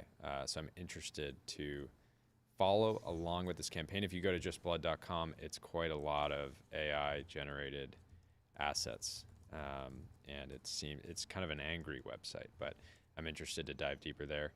Going back to some of Nike's errors, they deprioritized wholesale, and then the big one was a shift away from brand marketing to direct response marketing. So when people think about why they love Nike, maybe sometimes it's about the product, but a big part of it is how the Nike brand has made them feel over time. And it's really hard to make people emotional through direct response advertising, because direct response advertising is like problem, solution. It's not about the emotion. And when I think about the moments in my life where I've paid attention to Nike and, been made to feel anything by Nike, it was these sort of bigger brand campaigns. And brand marketing does provide a halo effect that can reduce overall customer acquisition costs, because if you see some Nike campaign that inspires you or makes you emotional, and then you see a direct response ad later, you're more inclined to actually click through. And so big miss by John Donahoe to just sort of not realize that so much of Nike's dominance was around the brand. The other thing is, like, you look at these upstart players in apparel, things like Vuori, Alo, Lululemon, they're all, and we talked about this on the show before, Nike missed wellness, right? They missed this trend that a huge amount of the population, people, consumers with a lot of discretionary income stopped seeing themselves as athletes and started seeing themselves as, yogis, people that meditate, people that eat healthy, but don't necessarily see themselves as I'm an athlete. So big miss that I believe they're still trying to actually get tapped into.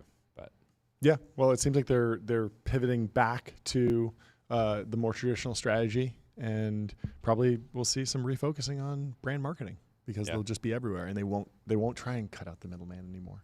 They'll just be everywhere, and hopefully we'll see some amazing Nike ads coming up soon. Anyway, we have our first guest of the show, Doug Philippone from Snowpoint Ventures, joining us. I'll let you take the intro. Perfect. I'll be right back. Doug, how are you doing today? Let's bring him in here. I'll give a little bit of background on Doug in the meantime. He has a degree from West Point, spent 17 years in the military, and then another 17 years at Palantir, building the defense business from nothing into a global defense lead. So we're excited to talk to him about that. And it'll be very interesting to cover the Ukraine drone attack, which we talked a little bit about yesterday. But there's a lot more that we can dig into there. So Doug, how are you doing today? Great. Thanks for having me. Thanks so much for joining. I'd love to kick it off with just a little bit of your background first, and then we can go into the latest news in Ukraine. Yeah, no, that's great. So I've been on a life journey. I've done a lot. Everything has been hard. I think about everything that I've done in my life, people have told me I couldn't do it, and I sort of thrive in that world. That's awesome. That's always the case, right? Yeah. Well, look, nothing worth doing is easy. I think when I was a young man, I was just, I went to college for just a minute, and then I was like, this is stupid. I'm in the hamster wheel. And I said I wanted to join the Army. I went into the Rangers as an enlisted guy, and then, got into West Point a little bit later. While I was there, I studied math. All my friends made fun of me. They're like, what are you going to do with math? And I definitely got the last laugh there. That's amazing. Were they just saying like computer nerd type jokes, or? No, it was just like, basically you got to remember I'm a little bit older, but I, in the 90s, it was before the modern internet era and so forth. And so, computer science was like a hobby more than a real thing. The internet, was just coming out while I was in school. And so it was just like the idea of like, you're going to be a high school math teacher. And that's like that's the end of what math is useful for. Sure. And so look, my focus was, I'm going to go be an Army officer. I'm going to go back in the Rangers, and that's going to be my career. But, I did 6 tours in the war and got hurt. Wow. And so, at that point I went back to grad school and then found a job in the very early days of Palantir. And literally like the only reason I got hired was they were trying to start their defense business. And they sort of thought that like a terrorist hunter mathematician was a really cool thing. I sort of found like the perfect first job. How did walk me through how you actually met the Palantir folks? What was the first day on the job like? Who was around the table? Was Sean Sankar there? Look, Carb? Who else? Yeah, no, it was fascinating. So, back in the day, it used to be Carb. It's like maybe 50 people there. Yeah. They really had a product. But the interesting thing, so one of my very best childhood friends, Dan Cervelli, he was one of the best engineers at Palantir, period. Yeah. He was like a alternative student. I say alternative. He's like older, getting his bachelor's when he's like 32 or something. Yeah. And he was interviewing at Facebook and Palantir, and he's like, Doug, you got to see this. You got to come over. And then he had just joined. And so when I saw like the first demo, even though it was all Intel based, it was very clear. I just went back to my time as a commander in the Rangers. It was just, I was convinced that if I had this, I could have done everything better. And I really was, a lot of my friends were still going back to the war and getting wounded or killed. And so it was just, for me, it was about purpose. I think you probably know a lot of Palantir people, but we're all like in this, strange family that is Palantir.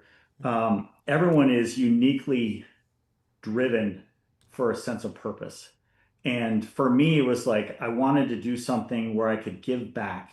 And if I'm honest, if I would have stayed in versus, obviously I was hurt, so it didn't matter, but like I have easily contributed 1,000 times what I would have if I just stayed in towards towards towards the mission. So I feel quite proud of that. So while you were in the service and you see what Palantir can do, could you give us a more concrete example of like what you're thinking? I mean, I often give, there's a little bit of a meme online, like what does Palantir actually do? And the example that I often give is like, think about if there's IEDs all over the place, some of those IEDs are going to have C4, some of them are going to have nails. And if you put those all on a map, you can decide, you can start to see clusters of trends just on a map. And then you can decide, okay, there's a bomb maker in this town. We should go and investigate that.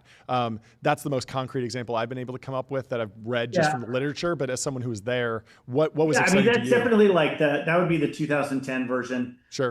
Just sort of like, at the core, it's like, they make a software architecture that helps combine a myriad of data systems. So like all these legacy systems, if you think of the defense world, all these different areas, whether it's commercial businesses or the military, the larger they are, the more that they all look the same. The military might be the most like complex, but it's all similar in the sense that you have a myriad of legacy technology that's built and modeled around information and capabilities at a certain time. And then over the course of history, it's like hard to get rid of those old systems. So if you look at the IT infrastructure of the Department of Defense, it's like you have old mainframes on one end that's modeled certain things, on the edge. And then you have like the most exquisite AI sensor that's doing real-time data and computer vision on the other end. And as a commander, what you're trying to do is assimilate the real world in real time. So it's like you're looking at a map, you're looking at all of your feeds from either videos or satellite footage to understand what's going on, what's changing. And then if you're ever going to go, to understand what's going on in the real world. So you're understanding things and you're making decisions based off that data that you might have to go without Palantir, you have to go 100 different places.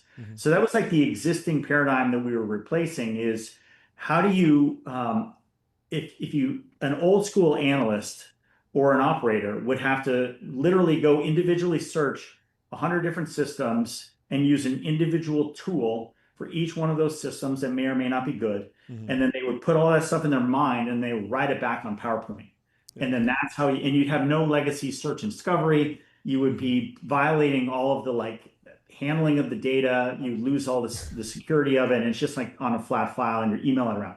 I can't tell you like how long that was the paradigm of the military and most corporations. Can you talk about the practical challenges of that? There's this concept of the fog of war, and I imagine you experience this on your different tours where you have a bunch of data, but parsing through it and fully understanding. And I can imagine in many ways Palantir, if you can more quickly and accurately process information from more sources, you can reduce that sense of sort of unknowing that seems to be historically, common across every different type of battlefield.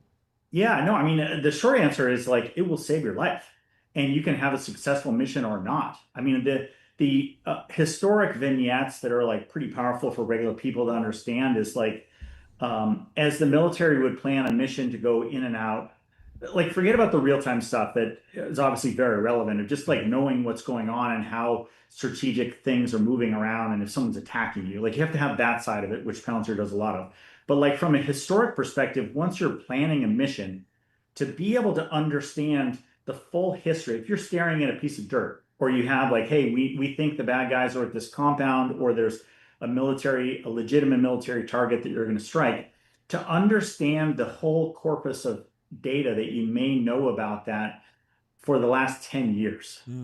So to give an example of like, the failures of the Afghan war or Iraq for that matter, just using the American experience, you can do this just about any war, is that, as units would go in and out of a region, you would have these like learning experiences that would last 3 to 6 to 12 months. And then they would, at best, they would put all the information that they learned, whether it's like, say I went on a mission, I interviewed somebody and I took fingerprints, I took pictures, I would write a little note that say, here's the human terrain of this area. This is what the people care about. Here are the projects. Yep. Here's where we did a mission. They usually do an after action mission report about it. Yeah. And you put on a hard drive, and then the new commander would come in, you hand it to them, and then they would probably look at it for 2 seconds. And then, I mean, that's literally how it was done for 20 years. Yeah. And you're like, how can this, with all of our might and all of our superiority in every way and the money that we're throwing at this, why does it suck so bad? Anyway, so that was, Palantir's mission was to like, how do we change that paradigm so that, the interesting thing, if I give one of the compelling things, so we did this with the British, with I don't even know if I want to say this, but think of their most sexy unit, the Brits. Yeah.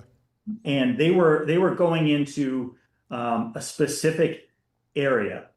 And what they didn't realize over the past 5 years, they had, every time they flew a helicopter into a region, they have this host of analysts that are like, they work with the helicopter pilots and they do mensurated graphics so they understand the exact perfect helicopter landing zone for the mission. Mm-hmm.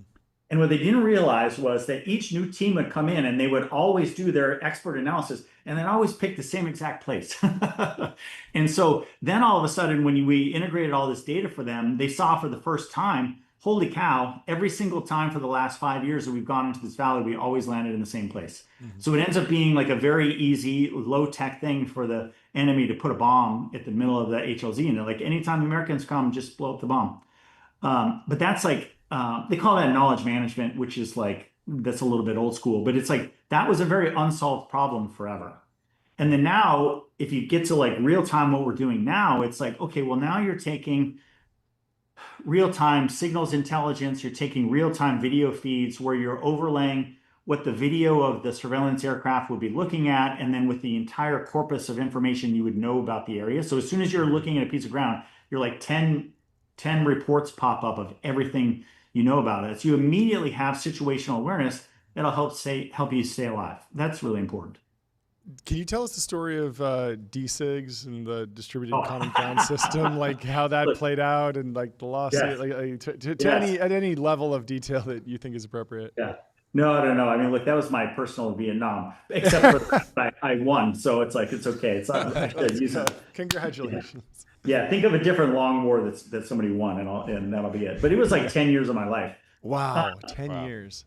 Yeah, no, it was wild. And I will tell you that there's a lot of times when I just didn't think or win. I literally flew up to New York one time and rode in the car with Dr. Karp. And I was like, sir, do you still want me to do this? Because it's like, I don't know if there's like any amount of hard work or expertise that is going to allow us to win. And he had this like great moment of leadership where it was like, if any soldiers are still asking, this is maybe 2012, I forget exactly, but he was like, if any soldiers still want this, it's worth fighting for. It's too important. Mm-hmm. And, it was just that moment of leadership that I needed. So I got out of the car and, and then like just a few, maybe the next week, I had some massive win on Capitol Hill. But it was, look, I credit that. It's the reason I started Snowpoint and like the modern defense tech landscape exists because Palantir was able to break that paradigm. Mm-hmm. And, if you think of the new executive orders, kind of like really focusing on acquisition reform. Yeah. So, it was like an old 90s thing. The lawsuit was about this, but there's an old 90s, it was called the Federal Acquisition Streamlining Act, I think of 94, but it's during the Clinton days. I don't know how old you guys are, but it was basically, there were these scandals about the $400 toilet seat and the $200 hammers. That sounds cheap by modern standards. I feel like every day I see had the soap dispenser. There was a soap dispenser that was like 50,000 or something.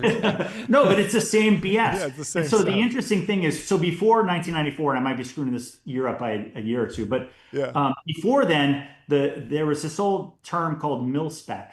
Yeah. And the mil-spec idea was that the preference of the U.S. government was to buy custom things as the priority.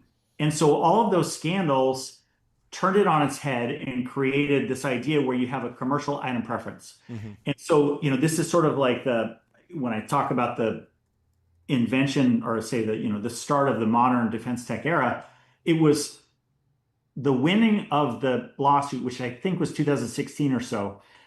It was the first time since the law had been passed that it had actually been enforced. Mm-hmm. So our lawsuit was like the precedent setting thing. And all we were finding out, there's protests all the time. Mm-hmm. Like almost every major contract gets protested. So that part of it wasn't unique. What part of that was unique about this was we weren't. It was called a pre-award protest. And so normally a protest is like somebody else wins, and then Lockheed gets pissed at Raytheon, and then they just argue about who's better, and then the court decides. Our protest was that we thought we were getting screwed by the Army, which we were, where they specifically wrote the contract, where I had put so much pressure on the Army to expose all the flaws of D6. Like D6 was like simultaneously failing while they spent billions of dollars on it, while over half of the Army's brigade commanders were requesting urgently Palantir. So there's this huge battle where, it was like units would request Palantir, the Army would block it, I would go to Congress, expose it, and then there was just this back and forth. And I was like enemy number one for years. And this is where all my warfighting skills came into play. It was like, in many ways, fighting bureaucrats was just as hard as fighting terrorists. And so I had that, like, it was this good is why that I people call you a boardroom general, right? Yeah. Yeah, I was on the front lines, though. But anyway, so in this particular case, so the lawsuit, it was interesting because this is another experience of like, between Peter Thiel and Karp, it was like they trusted me. And I couldn't have done it. Like, it's very unique in the Palantir world that like everyone said we were going to lose, period. And I think like statistically they weren't wrong. I think the chances of winning these cases are like 3%. So it was like clear. And then if we won it, so basically so everybody was like, you guys are crazy. And they were like, Doug, just do this. And but it was like we were uniquely driven in the sense that we had the moral high ground, we had all the evidence. It was the perfect setup. But anyway, long story short is we did end up winning, and then we won the appeal 3-0. And so it sort of set up this thing where, at the end of the day, when we won, we didn't get any money. It was like basically we just burned $3 to $5 million in the hallway on legal bills. Wow. But then we had to go compete for the original D6 contract. So it wasn't sure. Like I was halfway terrified we went through all this trouble, and then the Army would blackball us. Which could have happened. But long story short is that was sort of the real legitimate beginning where it was no longer a guerrilla campaign for Palantir, where we were just winning enterprise contracts, on the run and then on the merits. And it's just, the software is 10 times better. I mean, it's so impressive to watch. I mean, obviously I'm officially retired, but it's like I'm in the mafia for life. Yeah. Yeah. So can you talk about like the long-term build out of the defense business at Palantir, where it is now, and then where you're seeing opportunities in defense tech, whether on top of Palantir with their AIP program or just generally outside of it just seems like the Army is modernizing and the DoD is modernizing generally. So companies won't need to go through the same 17-year journey necessarily. No, I mean, look, that's the whole reason I started Snowpoint was the idea was like, during my journey, say I did 100 things right and 1,000 things wrong. It's like, how can I help other companies accelerate through that cycle and ultimately help our whole society? It's like having everyone succeed, including for the services. It's a win for everybody, long story short. But, I think it's interesting, because during like early years, I got the seed corn in across like SOCOM and JSOC, and then a few initial Army units. And then that was kind of growing, but we were still searching for the elusive program of record. And then we went to, across, there's like 17 different countries that we kind of got started in the military business. I was flying on airplanes everywhere. And we got the seed corn done. And then there's like NATO is like, it was kind of the inside joke of like, that's never going anywhere. And then now, of course, this is 18 years later. It's like we finally, won this huge contract with NATO. I'm like, it's taken forever, but it's been fascinating to watch. And I think that like what I had determined, again, this is rewinding a little bit, was like we have to win in the US. And then once we won in the US, it was sort of like this, the dominoes started falling and this is a deep history with Palantir. And I tell a lot of my portfolio companies the same thing, is this idea of like exigent crises is that, many different companies with a lot of different technology they all look similar on paper. And so it's like, how do you prove it? And one of the like defining things that I believe about Palantir in particular, but I hold my portfolio companies to the same standard, is this idea that when there is a moment, an exigent moment where it really matters. And so in the military context, that means that like a commander is doing something, people are dying, you have to win. Then at that point, all the bullshit goes away. And you have to have something that actually works, that's real. And that is something unique in the sense that like Palantir has never screwed that up. And it was just sort of like knowing that it's like you got to, obviously it took us forever, but it's like we're past that, we're way past that, you know, say by a couple of years, but past that momentum point where you know, you were always fighting. Like the biggest barrier to entry was like some loser CIO or CTO inside a corporation or the government saying, don't worry about this. I have this PowerPoint slide and I can build this cheaper, faster, better. And then all the incentives are wrong. And then they would slow roll you and you wouldn't make anywhere. And so the challenge where we would always say is the open door was around who cares? And are you actually talking to the profit loss owner? Like where it actually matters, where the bottom line matters. And in the military, that was like the operational commander. Like if you got buried in the Pentagon where they're talking about programs, you can't walk 4 feet without running into like a $300 million disaster. They're all in denial about it. And it's like, because it like either tests out on paper or they're like, it's coming. It's going to be here. It's going to be so awesome. Just don't buy Palantir. It's too expensive. We're going to do something, you know, I mean, dude, don't even get me started. Well, we're getting you started. Yeah, we're getting you started. Let's flip to something much more concrete and timely. What's going on in Ukraine? What's been your reaction? And what is the solution or impact with to the defense tech ecosystem? Yeah, you know, it's interesting. I traveled to Ukraine in the very early, when Palantir was just getting started there, in the very early times of the war. I went to Kyiv just to see what was true and what wasn't true as we got kind of started. And, you know, it's fascinating to think there's a deeper political thing, and there's obviously a military and technology thing about this.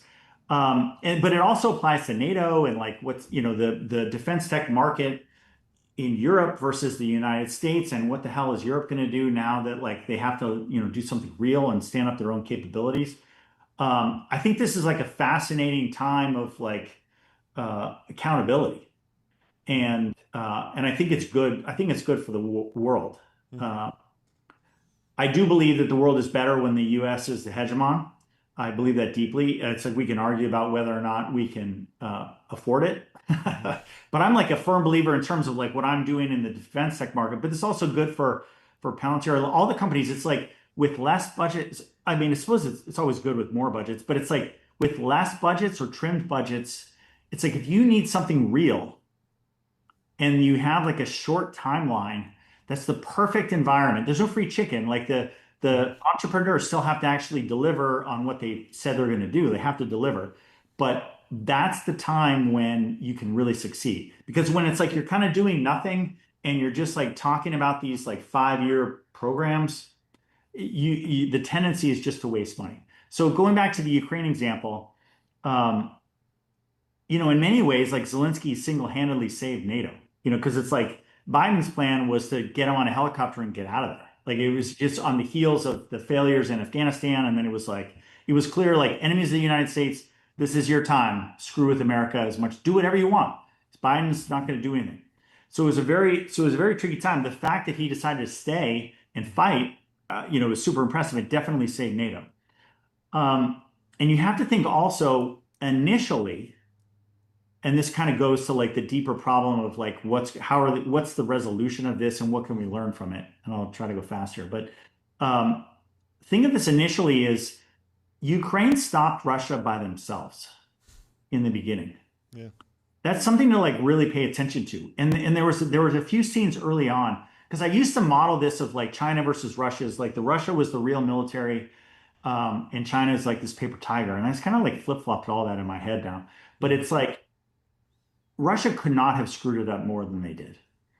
And, you know, there was those scenes of like, I was like, God, if we only had a squadron of A-10s on board, we could have like, you know, I don't know, you had this like trail of tears of like, it was literally just like the first Iraq war, where it was like a, you know, a 10 or 20 mile convoy of like every military vehicle in Russia was stuck on one road. And I was like, please, baby Jesus, where is an A10? That's all we need right now. But look, there's a very deep asymmetry with Russia versus Ukraine. I think the truth is, I don't have a good filter here, but it's like the truth is that both armies suck. Both militaries suck. And they've devolved into some sort of World War I BS thing. If you look at the numbers, it's like, in terms of people pushing back there. This drone attack seemed extremely sophisticated. This did not seem like it's evolved. You're not wrong. You're not wrong. But that is it's a brilliant move. Will it have any impact on the course of the outcome of the war? Untold. Does it also mess up the peace? The peace talks.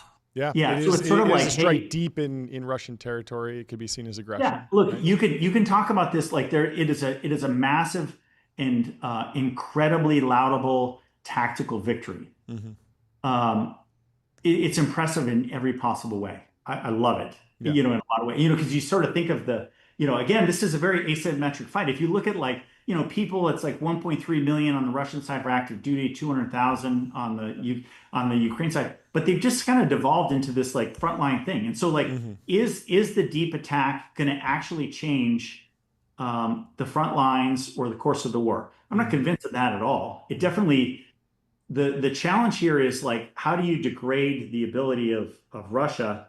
Because they have a huge like production problem. Like they outnumber, if you look at tanks and armor, it's like 17,000. So it's like one of the interesting statistics here is that Russia has like 17,000 tanks, but during the war they've lost 8,000 tanks. The U.S. only has 4,600 tanks, just to put it in perspective. Wow. But it hasn't made Ukraine win. Like they're still stuck with this sort of like, hey, how do we do? So there's this incredible like. But tactically, is this return to World War I style, almost trench warfare that we're seeing? Is that a byproduct of new technology coming onto the battlefield that is asymmetric and, generally both armies don't fully understand how to deal with yet? Yeah, the interesting thing is like, if I say to my, military colleagues, it's like, there's a lot to learn from what's going on, but don't learn too much. Because this is a very unique thing in the sense that Russia in particular, but Ukraine as well, have completely failed to be able to execute a joint combined arms fight. And so this is the thing that the United States is uniquely the best in the world at.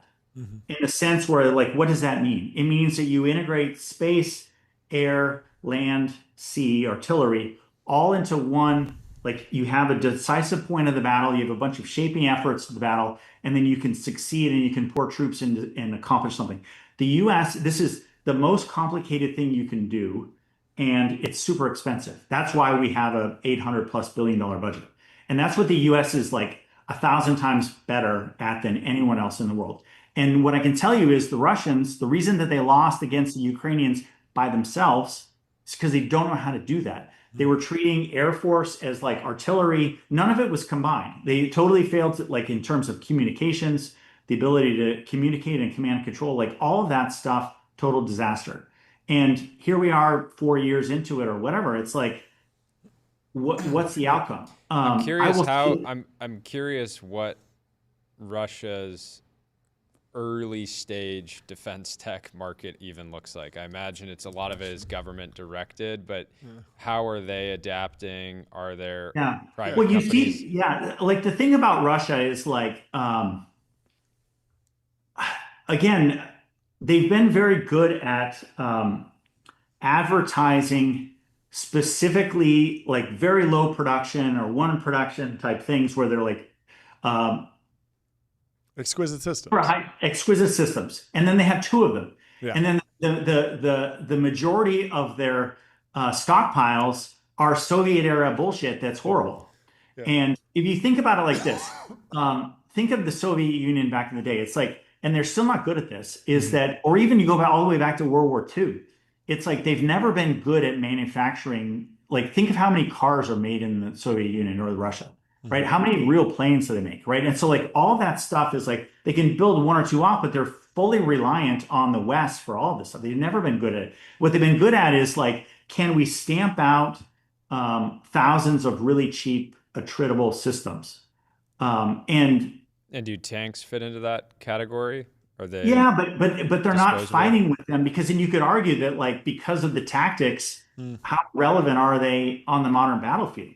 And I think Ukraine, with like a ridiculous underdog approach, has been able to use cheap drone warfare. And like, to be clear here, I think that Ukraine is probably the best in the world at drones. And they have really, at a tactical level, again, it's not changing the outcome, but they're at least holding the status quo. And they're making millions of them. Like they figure out it's great, and they're legitimately good. Yeah, I mean, it's that part is fascinating to watch. I just don't know that like the way that we fight. If you were to put the U.S., if you take away the nuclear component of this, which always makes it tricky, the reason we have nukes is to make it tricky, right? So you don't do these things. But I'm just not convinced that we would do it this way at all, and how quickly would we win? That part's fascinating. How do you think about counter UAS technology right now? You have to imagine that Russia's thinking about any and every response to make sure this never happens again. What are you seeing? And look, I apologize for being like too bearish about like how much does this matter. The attack is like stunning. It's almost it's not quite as good as the Hezbollah beepers, but it's pretty close. It's up there. Okay. Hezbollah beepers. I did my master's thesis on Hezbollah, so it gave me like, specific joy. But the idea that like the uncertainty and kind of a step back that it would take within Russia. So basically now they're searching every single truck.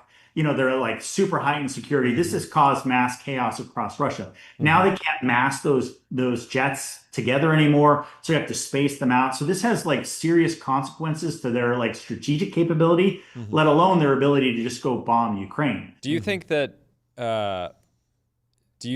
going forward, various militaries, Russia in particular, will seek to place strategic bombers and aircraft like that in hangars and provide some type of defensive mechanism? Because the fact that they were just sitting out in the open, we had someone on yesterday. No, I actually think that there's I don't know specifically this, I'll have to look it up, but it's part of like there's a part of a nuclear treaty is that. Yeah, so it mostly got rolled back. Russia rolled it back at the beginning of the war, from what I've seen. But you can imagine they would say, hey, we're not going to participate anymore, but they wouldn't necessarily build all the structures necessary to actually adapt. Yeah. No, I mean, look, all this stuff takes time too. I mean, that's the biggest thing is like, for a lot of those planes, I mean, first of all, they're going to have to do that. Whether there's a treaty that says they have to be in plain sight or not, they're going to have to do that. I mean, so this is like, this attack has caused a strategic impact. Whether that gets Russia to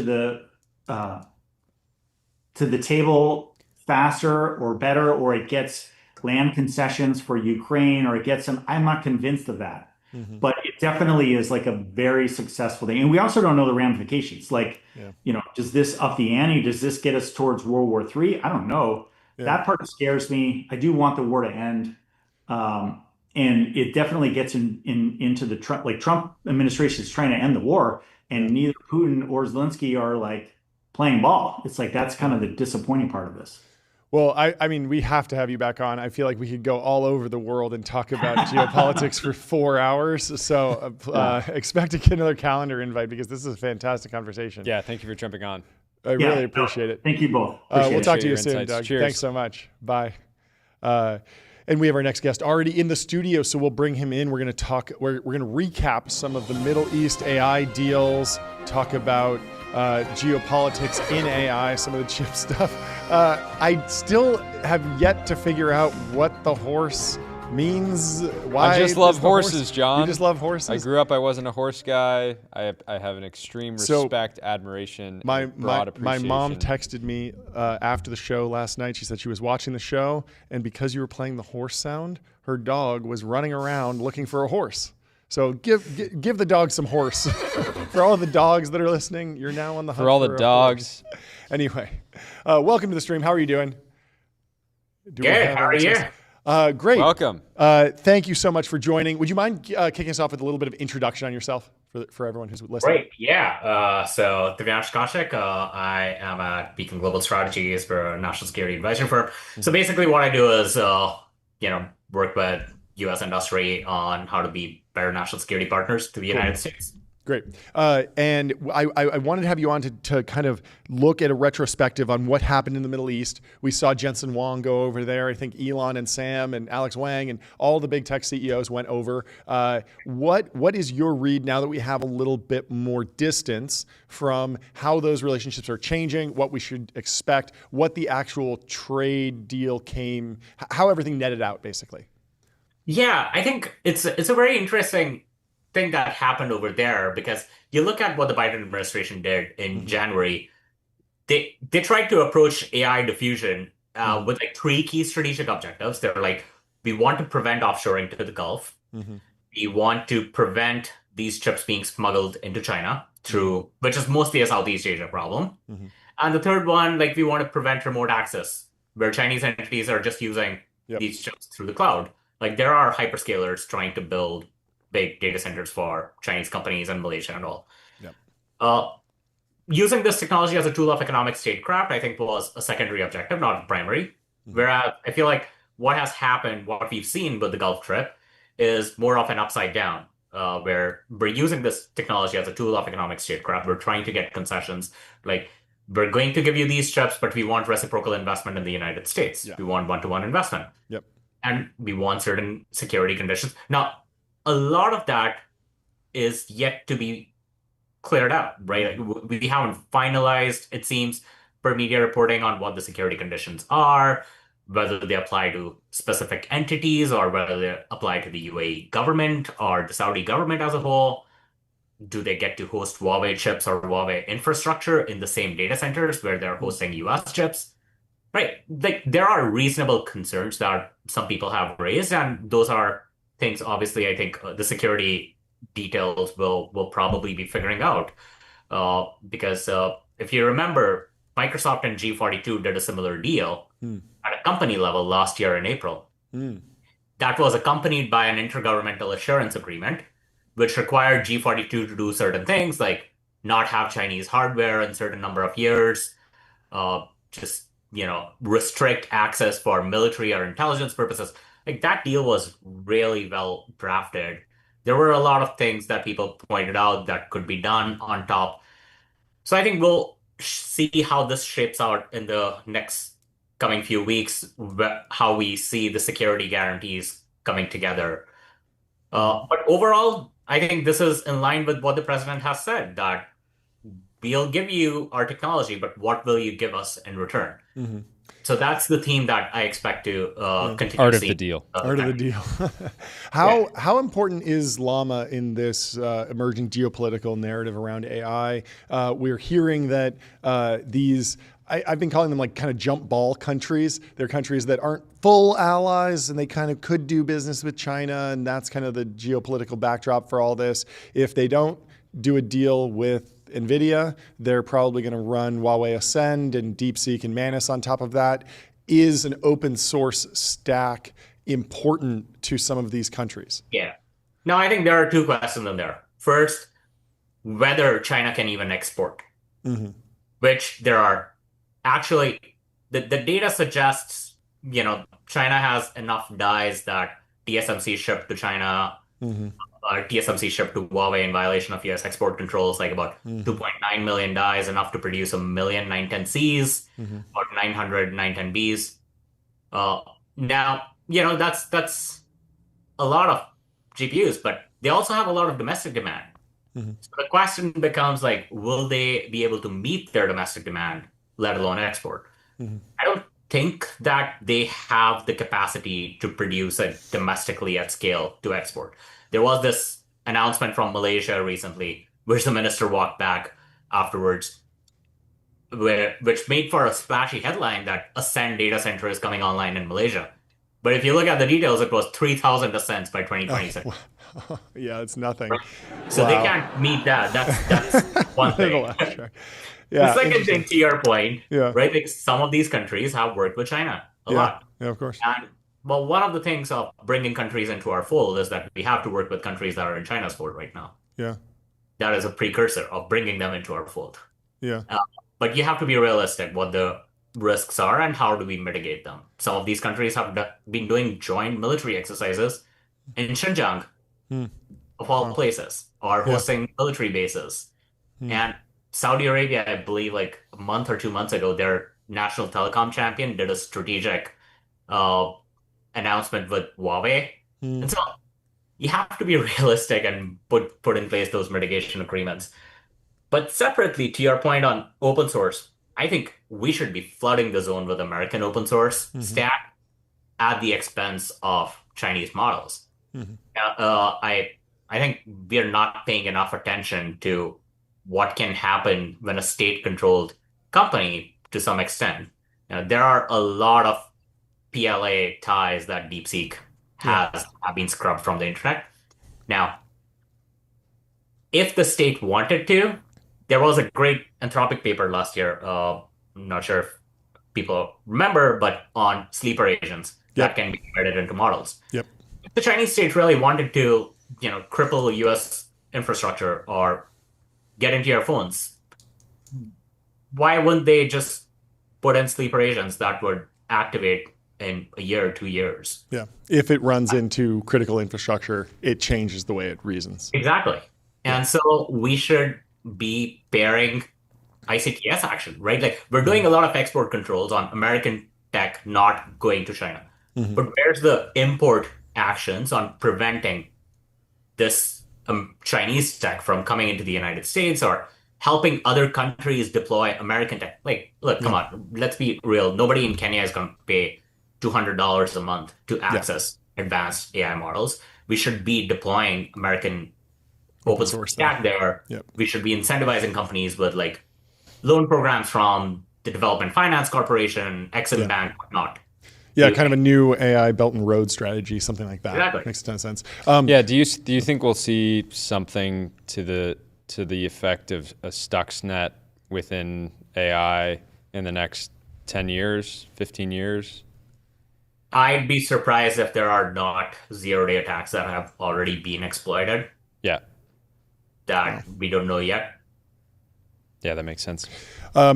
There's been a lot of talk around NVIDIA's earnings around the shift from training to inference. And we saw with DeepSeek some really, really creative engineering around distilling models and switching to, I think, FP8 and floating point and just a whole bunch of optimizations to get a really great result out of less significant hardware.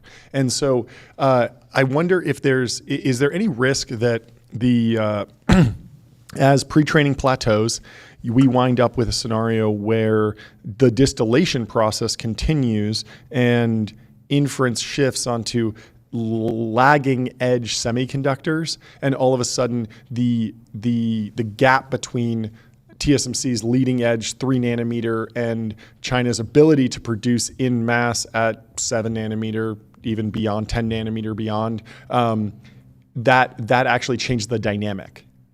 Yeah, and I think right now we have the lead there. It's possible that happens, and the answer I would tell you that many people in the U.S. government would give you is we should not be complacent about it, right? We should not be providing components to Chinese companies to build semiconductor manufacturing equipment there to produce these semiconductors. Right. Yeah. Wait. So what is your take on the chip ban and this idea that like you kind of either need to be all in or all out? Like it's either don't just worry about the chips, but also worry about the entire supply chain, or is there a creative argument that you could potentially make where there is value to the American semiconductor and I guess Western semiconductor stack, ASML, TSMC, actually having a benefit in China. It feels very counterintuitive, but I was just remembering a decade ago, everyone in technology was making the argument that Facebook and Google should be allowed to operate in China. And now we're making the argument that the other tech company should not be allowed to operate in China. And I kind of agreed with both of those, but they do seem at odds. Walk me through that argument.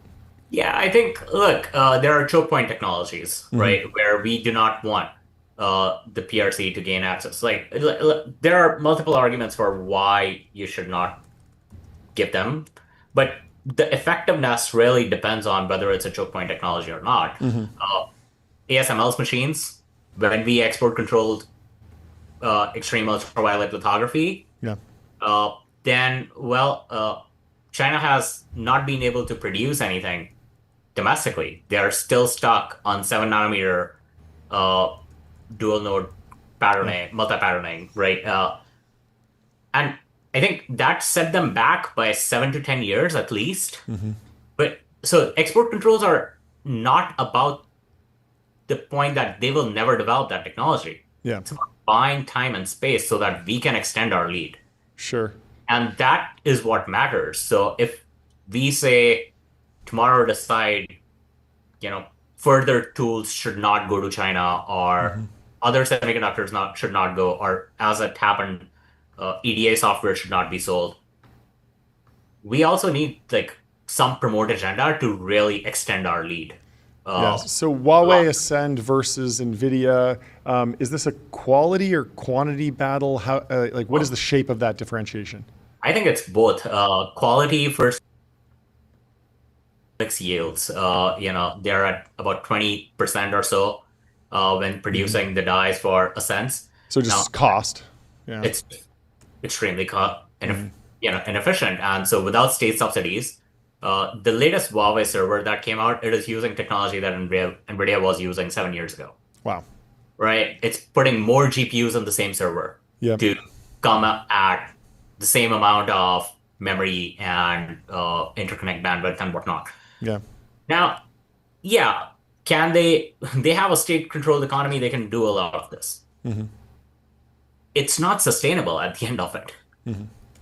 So that's one thing. I think there are a couple other things with regards to, should we be okay, for instance, if it turns out that many of these technologies, look, to be real, China is an economy that has it is a system of government with an explicit civil-military fusion strategy.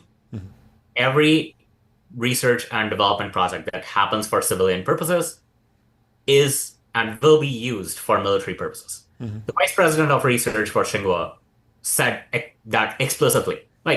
So are we okay with them developing technology that may be used to kill American soldiers or threaten America's allies in the South China Sea, or, take over the Taiwan Strait?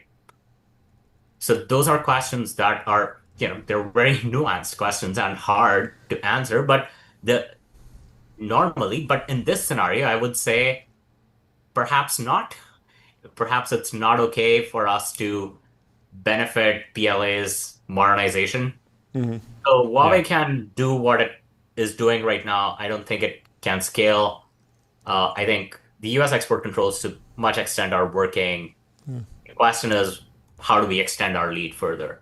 So reviewing this year so far, do you think we're in a better position than we were last year? Or are we trending in the correct direction, I guess?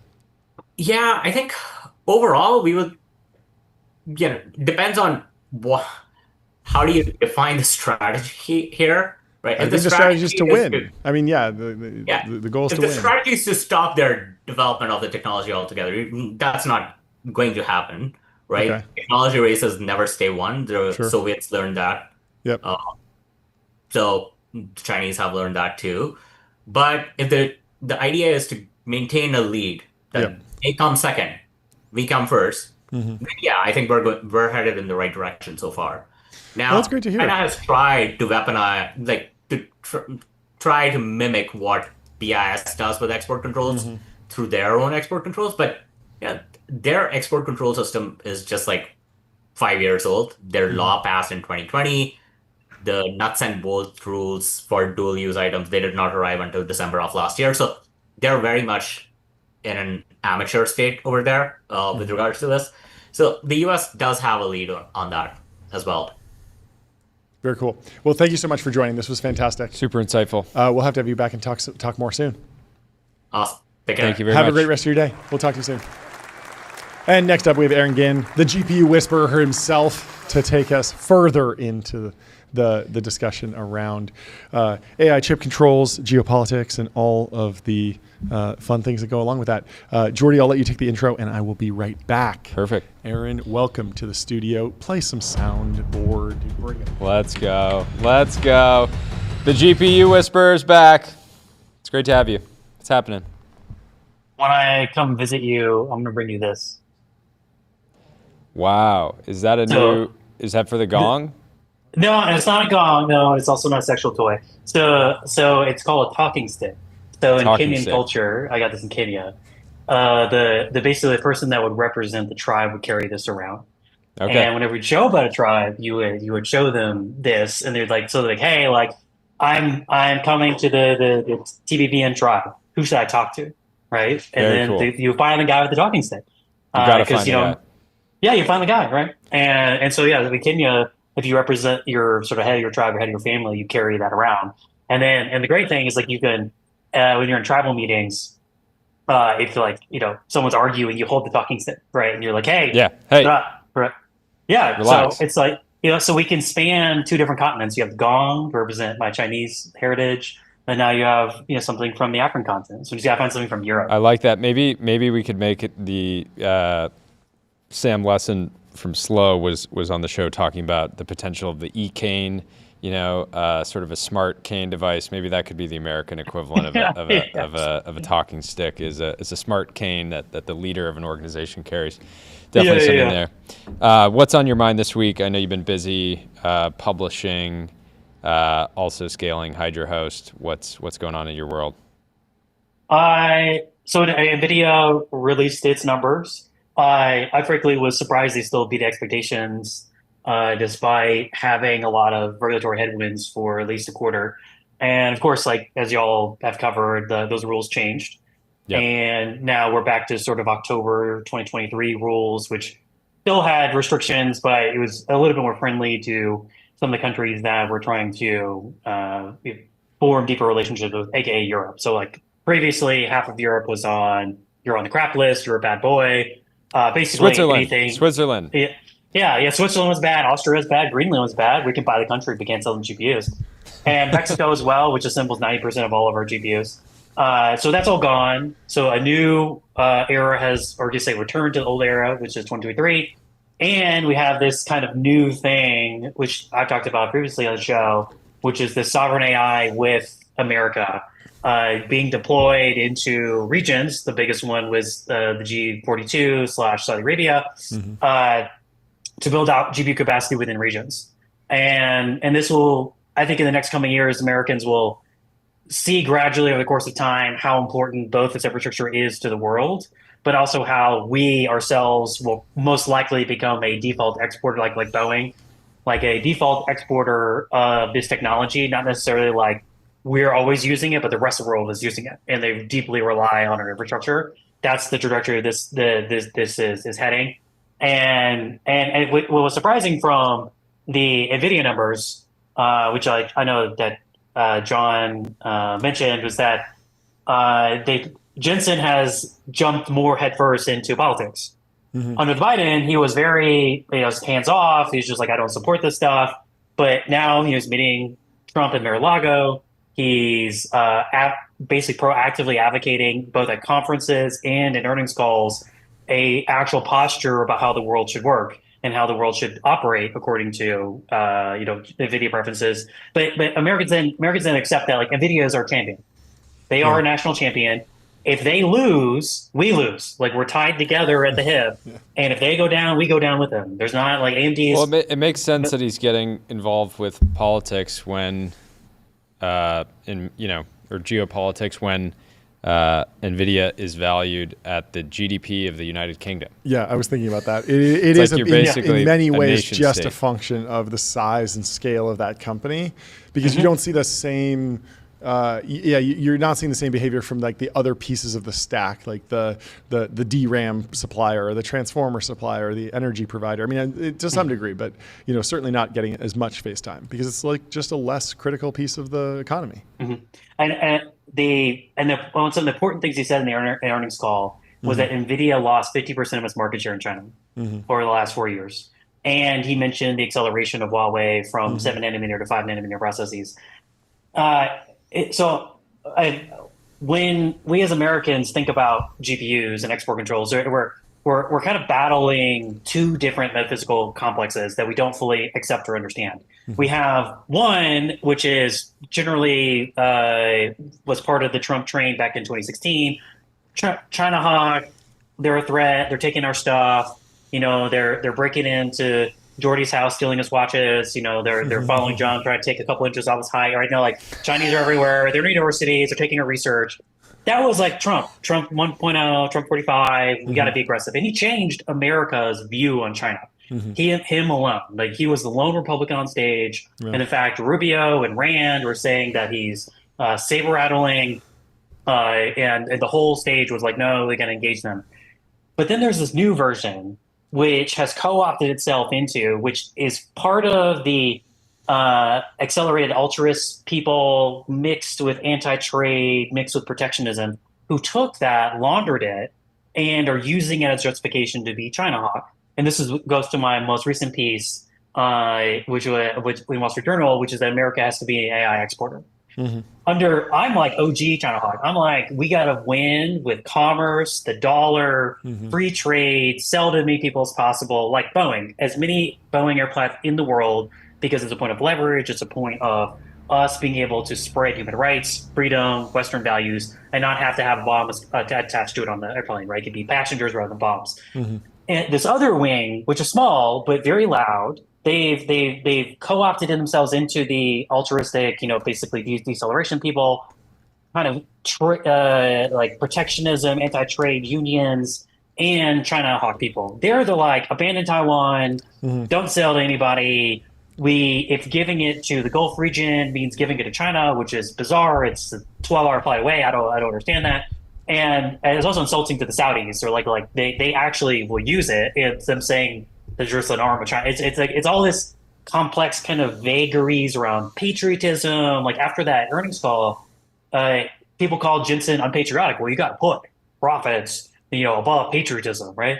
And it's this really bizarre like world that these people live in, where they think that like, well, if we just don't sell them it, there's no harm, right? They can just wait. They can just wait for us. When Huawei is like, please do, and in fact, the customers in China that were part of the information, they had this on the publication.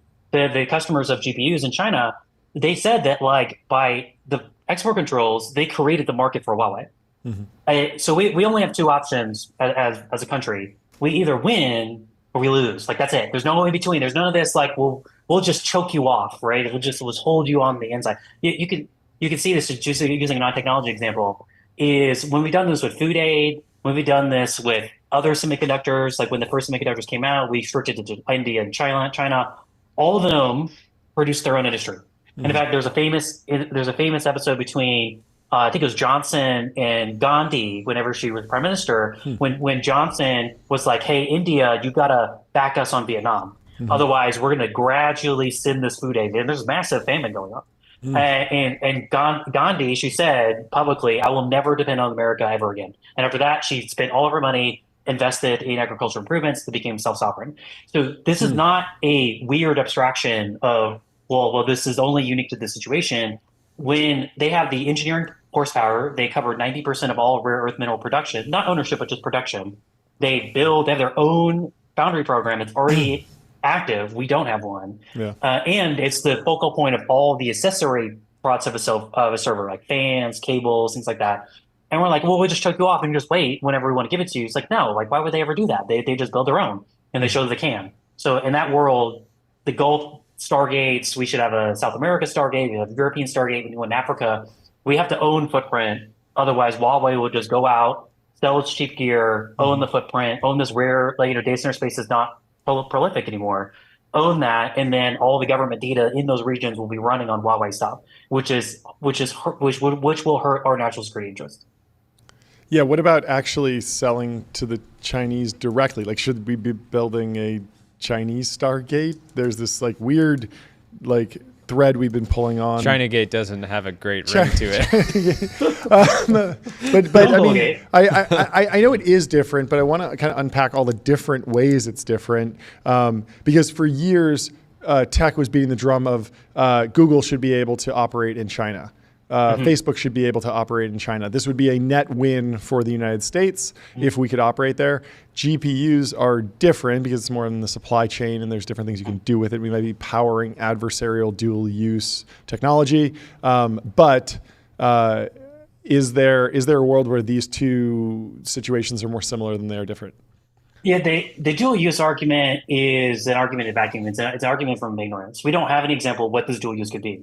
And there was a response to Jensen in some article I read somewhere where like they could use AI for missile targeting. You're like, they don't need AI to do missile targeting. They have perfectly fine missile technology to target. What about what about just the idea that like, you know, large language models, chat models, they increase productivity, and so you know if you give a soldier on a base ChatGPT, they will be able to inventory the rations faster, and that will increase military productivity.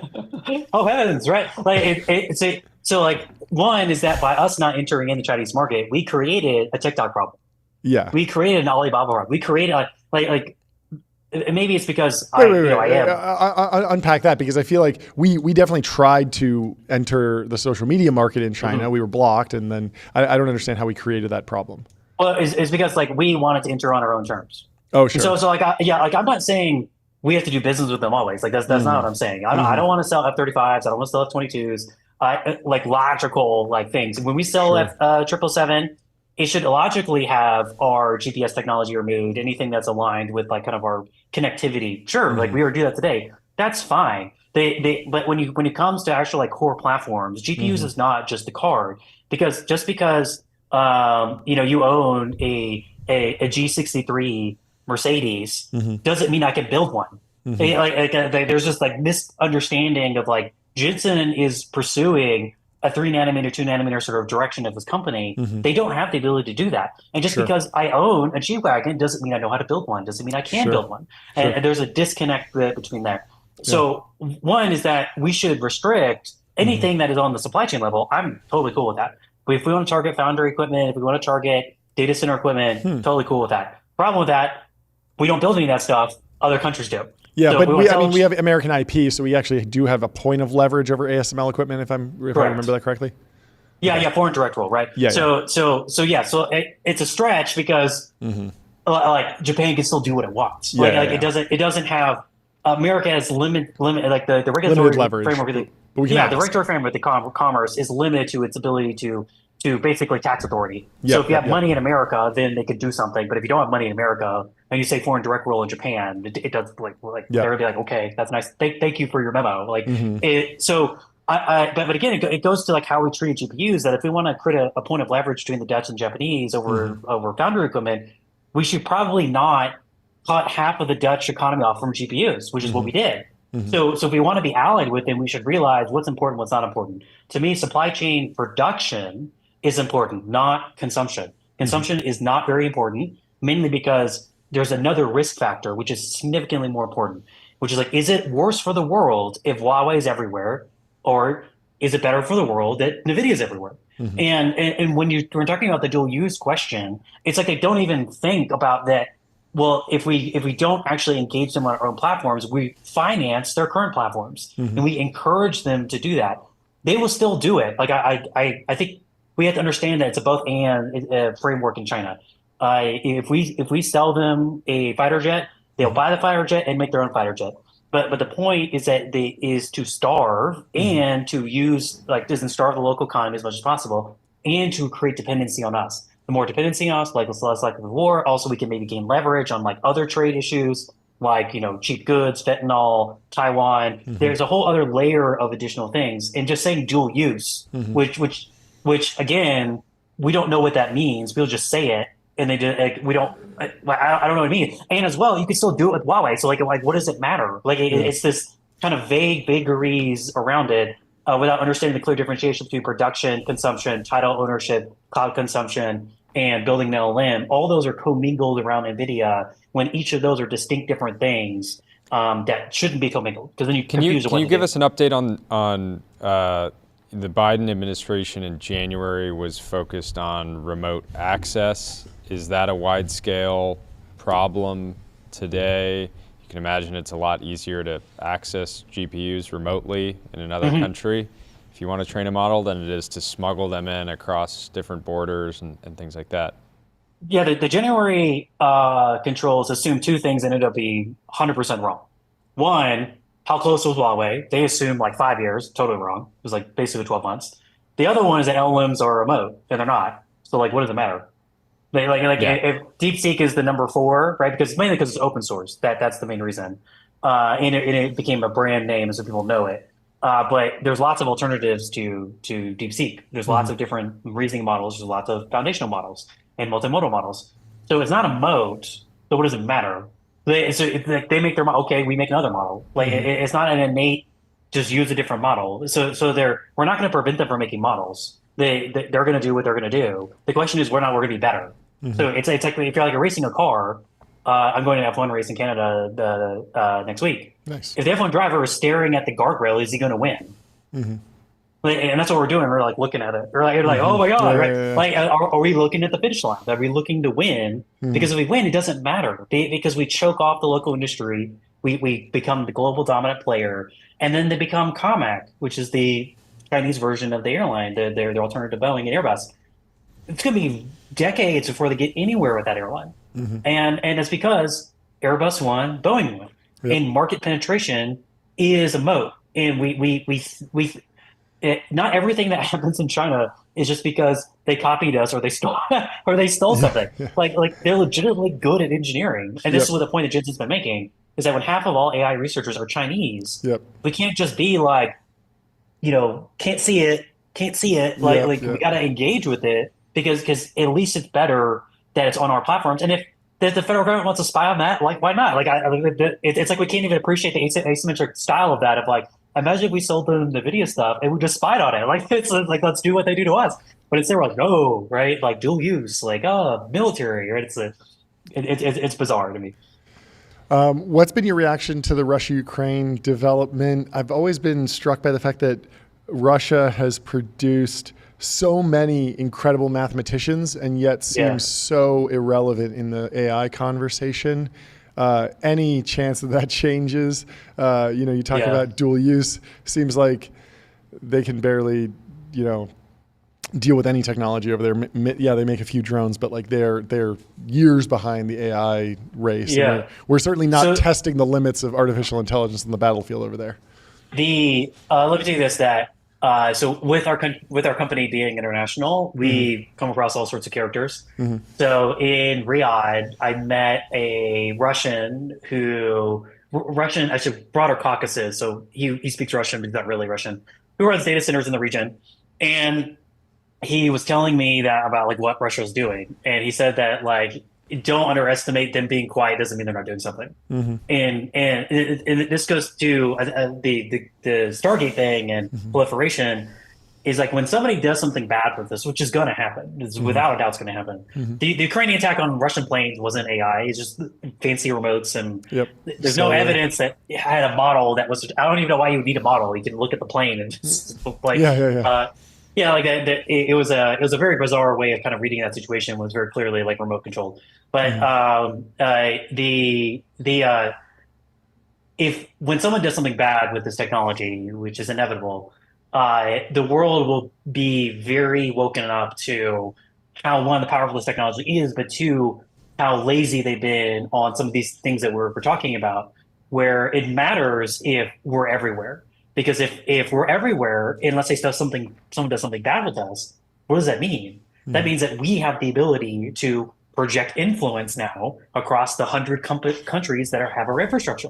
That could be everything from utilizing the infrastructure in a way to bring along allies to counter something, but as well as creates a new type of NATO, a new type of framework, which is the defense of the next century. There is China will pursue. It's almost like a known quantity. China's been China. There's very little things we can do to impact the directory of 1.3 million people outside of the natural entropy of China itself. China has imploded 7 times in its whole basically 6,000 years of history. So, yeah, exactly. Sure, please, right? So communism is just the next iteration of whatever revolution, the Qing dynasty, the Shan dynasty, the Shang dynasty, the Mongols, right? All those were different iterations of the same. Millions of people died, build a new regime. Billion people died, build a new regime. The ability of us externally being able to influence it is very limited, unless we do what we did to Japan and South Korea, which is we totally obliterated their entire society. We built bases there. We gave them democracy and we gave them markets. Then you can influence and they can be part of the order. But they don't want to do that. So China's going to China. Well, what we have to do is we do best, which is win, trade, commerce, be the best, invest as much money as possible into Nvidia products. With their recent announcement, I don't know if you saw in Computex, but they had this basically Nvidia Link as a platform. It's the best way to understand it. Yeah, break that down for us.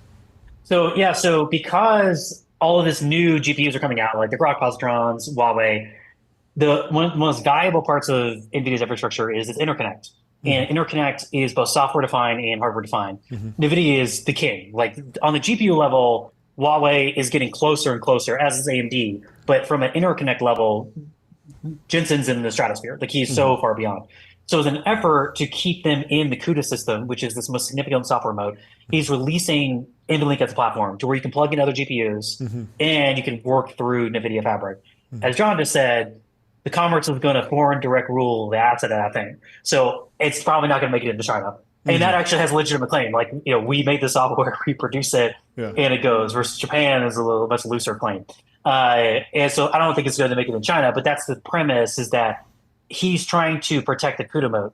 The CUDA mode is the mode of NVIDIA. And if Huawei continues to accelerate, open source frameworks accelerates, NVIDIA's mode declines, which means more Huawei product basically gets released into the wild. More models are defined by Huawei. Is that NVLink licensing more relevant to international companies that want to combine different CPUs and GPUs together, or is it more relevant to just maintaining dominance in the American market? Yeah, with hyperscalers that are developing their own chips, things like that. Yeah. Yeah, the pitch is to hyperscalers, but the actual target is China. I'd say that's the goal. But you're predicting that it won't make it to China. So why even like pitch that if it has a very low shot of actually getting through?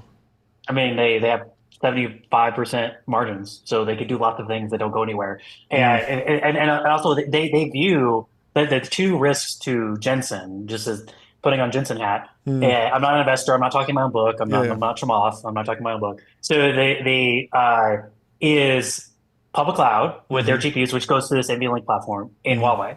Those are the two risks. So he's targeting to both, but the issue with what public cloud's doing is that they are trying to deleverage from them as much as possible, which is why most of the future deployments, I suspect, in public cloud are going to CoreWeave. CoreWeave is like a third-party just reseller into cloud. But his real angle is to Huawei gear, where they do not have the ability to build this interconnect via the Huawei products. Cloud Matrix is closest, and it's still pretty far behind. As well as you look at the networking expense, like in terms of the margins in the public reporting, it's still growing in revenue, like significantly on networking side, but they're not making very much money. It's because they view networking as the moat.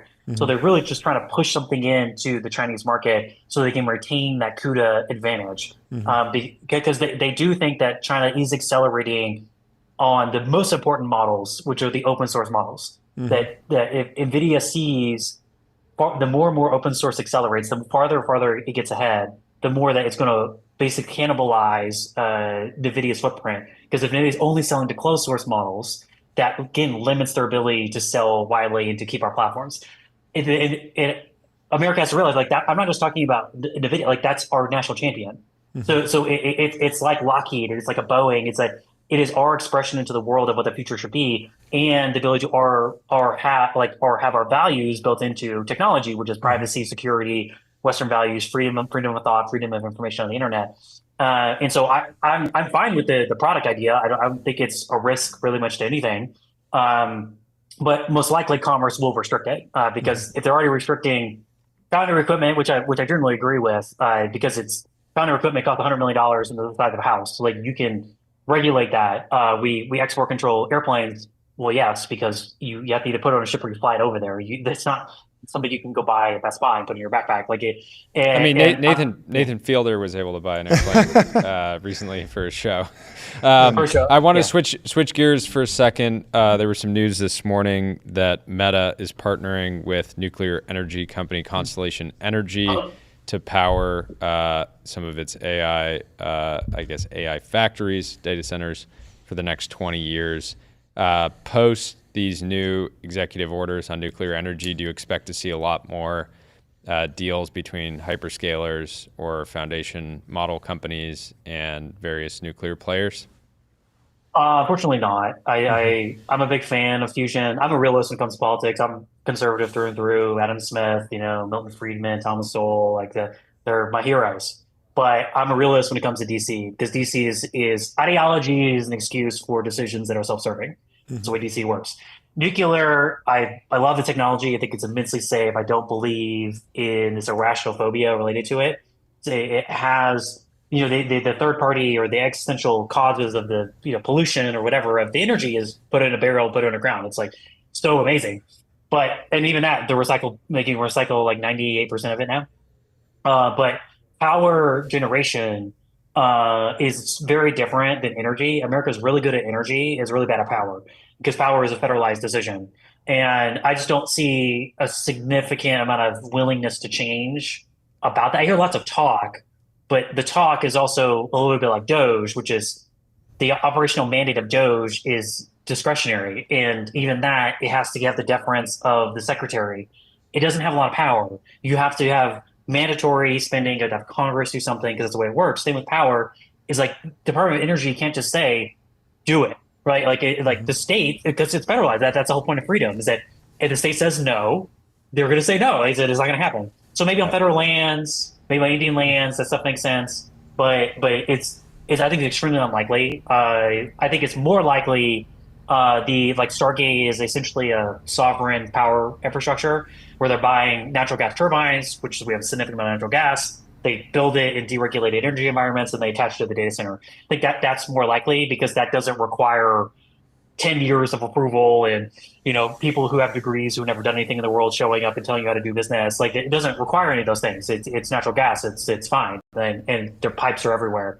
So what we hear on the data center level is much more of a trajectory towards natural gas, and that nuclear, while there's entertaining, I want this stuff to happen. I'm just a realist. I think it's you shouldn't bet on it. In many of those contracts you see, they're more like LIs if you dig into it, because the Amazon, the Microsofts, the Facebooks of the world, they know the regulatory hurdles of doing this stuff is years, and so they're basically using the announcement as a means of trying to press through the regulatory cycle and to get stuff done. Well, just to give you some more insight, this deal in particular is for a power plant called the Clinton Clean Energy Center. So it's from a different era, right? It's taking an asset that we've already had and then doing a net new deal. It's not as exciting as, hey, some new nuclear company just signed a 20-year deal with Meta. So at the very least, hopefully, approval of putting servers in the building or putting it around the building. Like that's not something that's going to be there. Yes, exactly. Like the fear around nuclear is unfounded. Yeah, but it's still real. It's real, and this is democracy. Like you don't get everything you want, and if people don't want it in their backyard, they don't. Yeah. And it is what it is. So but I'm pro those things. I'm pro clean fusion, like low heat, like coal nuclear reactors. I think all those are super cool technologies that we should embrace. Yeah, this thing is interesting because the reactor at this site was going through a decommissioning process, so they're effectively bringing it back online. Oh, great! Similar one to the deal that Constellation did with Microsoft in Pennsylvania with the 3 Mile Island plant last year. So, so yeah, at the very least, it's great to see plants that are clean and functioning, staying online and serving a purpose. Anyway, thanks so much for stopping by. This was fantastic. We'll talk to you soon. Always a pleasure. Yeah, see you guys. Yeah, see you, man. Cheers. Bye. We'll talk to you soon. Let's close it out with some timeline. There's news about Perplexity. Apple is reportedly planning to adopt Perplexity as an alternative to Google search on the iPhone, as well as a replacement for ChatGPT integration with Siri. This is kind of rumor mill at this point, but apparently Perplexity is also in talks with Samsung. Could become a default installed search provider on Samsung Galaxy phones and Android phones. Arvin's cooking. Yeah, it's interesting. It's like, obviously the product is not like completely broken through, but sponsored an F1 team. Maybe it's not. Didn't they do a Super Bowl ad, or no? They just did a really cinematic ad. But they've definitely been out there sponsoring stuff and raising. Sponsored Ferrari. Ferrari, really? No way. They That's just awesome. fully sent it. That's amazing. Tim Cook saw that. He goes, okay, let's talk. Let's talk. It's time to talk. Yeah, I mean, certainly smart to break through, and I mean, a lot of these companies like win on these default installs. It's always tough when there's another company that's like going viral and just growing like crazy, like ChatGPT. But you got to get creative and figure out where the value is and who's hurting. And Apple and Samsung seem like they're at the top of the list for needing a partner to really keep up with ChatGPT in some ways. Yeah. Anyway, we should tell you about Wander. Find your happy place. Find your happy place. Book a Wander with inspiring views, hotel-grade amenities, dreamy beds, top-tier cleaning, and 24/7 concierge service. It's a vacation home better, folks. Figure out plans for summer. Yep. Book a home on Wander. Yeah. And report back. We also have some cool, probably AI images from if Tesla was made in the 1980s. I don't know how I found this. It only has 5 likes and 220 views, but I really like this. I thought it was a cool design.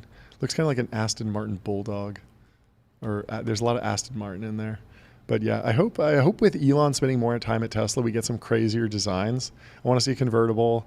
I want to see something that competes with a Jeep, a full-size SUV, the Suburban. The Cybertruck converted into an SUV. That'd be awesome. We've talked about this. A sedan with the aesthetics of the Cybertruck would super cool. Rip. The Cybericon, the Huracan version of the Cybertruck, like the new Roadster with the Cybertruck aesthetics. I mean, I still think the Cybertruck aesthetics are really cool, but it's just like not everyone needs a full size truck. You never see somebody with a Cybertruck using it as a truck. I've never seen anything in the bed ever. Yeah. But also we're in LA, so most of the Cybertrucks are influencer based. Semi-analysis breaking down Tesla's Optimus. Speaking of Tesla, ever wondered how those humanoids are dancing in the videos? Check out Tesla Optimists here hitting a smooth shuffle. Let's dive into one of the methods they may have used. In the paper ASAP, Aligning Simulation and Real-World Physics for Learning Agile Humanoid Whole Body Skills, the researchers did train the humanoid to perform these actions in simulated environments, but there's more to this. So we've been talking a lot about simulation in the context of robotics. It seems to make a lot of sense that you could model all of those joints in a physics engine, run that in Unreal Engine or something. I mean, it does look remarkable. I don't know if you can see that, Jordy, but I mean, the dance is definitely not the Biden walk, right? So the problem. Wait, play it. Let's see it. Yeah. Here you go. Okay. What are you thinking? Conspiracy time? No. It's pretty good, right? I mean, it's definitely at Unitree level. Yeah, and I don't see why they'd be any farther behind Unitree. But obviously there's a lot of... Gen Z would say the robot low-key has aura. Aura, yeah. The problem, the robot policies like guidebooks for performing an action trained in simulations often stumble when transferred into a physical robot. This is called the sim-to-real gap. We'll have to talk to more folks in robotics about that. Many complex interactions can occur in real life that are difficult to model. ASAP decides to train their policy in simulation by using retargeted human motion, like Ronaldo's SUI celebrations motions, but mapped onto a humanoid so that it can produce the same motions in its own body. However, to mitigate the issues upon transferring to real life, they then deploy the policy onto the Unitree Robotics G1 humanoid. This is from a researcher, and train a delta action model. The model watches and learns what the differences are between the desired simulated motion and the real world. This delta this clip correction in particular, this the jumping motion, it's wild. Is wild. The jumping because that's really using effectively the same physics as a human to do that. And it just feels a lot more. So they do a bunch of simulation. They transfer it to the robot. Then the robot does it and messes it up because there's all these like fine details that emerge when you're crossing that sim to real gap. That delta correction is then fed back into the simulator, effectively aligning the virtual simulated world and robot with reality. The result is significantly improved agility and coordination, and now fluid reproduction of famous celebrations. ASAP is a major leap forward for humanoid robots, but there still remains some challenges in simulations. And SemiAnalysis says, what do you think? And so it's interesting because it's basically creating a real life feedback loop for humanoid robotics based on simulated data. So you go and simulate the robot to get it like 80 or 90% of the way there. Then you run those simulations on the real robot and let it make a bunch of mistakes and then feed all of that data back in. So you're generating a lot of robotics data and you can actually have like a learning loop to improve this. So still unclear how close we are to like fully utilizable, fully useful humanoid robotics, but it does seem like more and more algorithmic progress is being made, more and more like AI training strategies are being made to really make this stuff valuable. And then of course we have to scale it up and manufacturing and stuff. To the robot games where they're going to have these robots do surfing at Jaws, cliff diving, things like that. Can't wait. Getting closer. Let's tell you about ADIO. ADIO is customer relationship magic. ADIO is the AI native CRM that builds, scales, and grows your company to the next level. You can get started for free at They have range in their customers. Everyone from Union Square Ventures uses them to Coca-Cola. Wow, that's a big range. Big range. And TBPN, of course. Of course. When I first opened ADIO, I instantly got the feeling that this was the next generation of CRM. So it's trying fast, to make money, trying smooth. to sell. If you're doing deals, get on ADIO. We also have some news. There's a new company launching, Amy, from Joe Perkins, the AI agent for private market investors. Stop wasting 30% of your week on busy work. Amy handles sourcing, diligence, ops, admin, and research 24/7, remembers every interaction, and sharpens over time. Yeah, this is interesting. I have the website pulled up. Yeah. They do deep diligence, so you can imagine some type of deep research product, watch list monitoring, anti-portfolio analysis, which is fun. Basically track your passes, memo drafting, exit planning, customer diligence, auto sourcing, market mapping, team evals, meeting prepper. Pretty extensive. It's cool.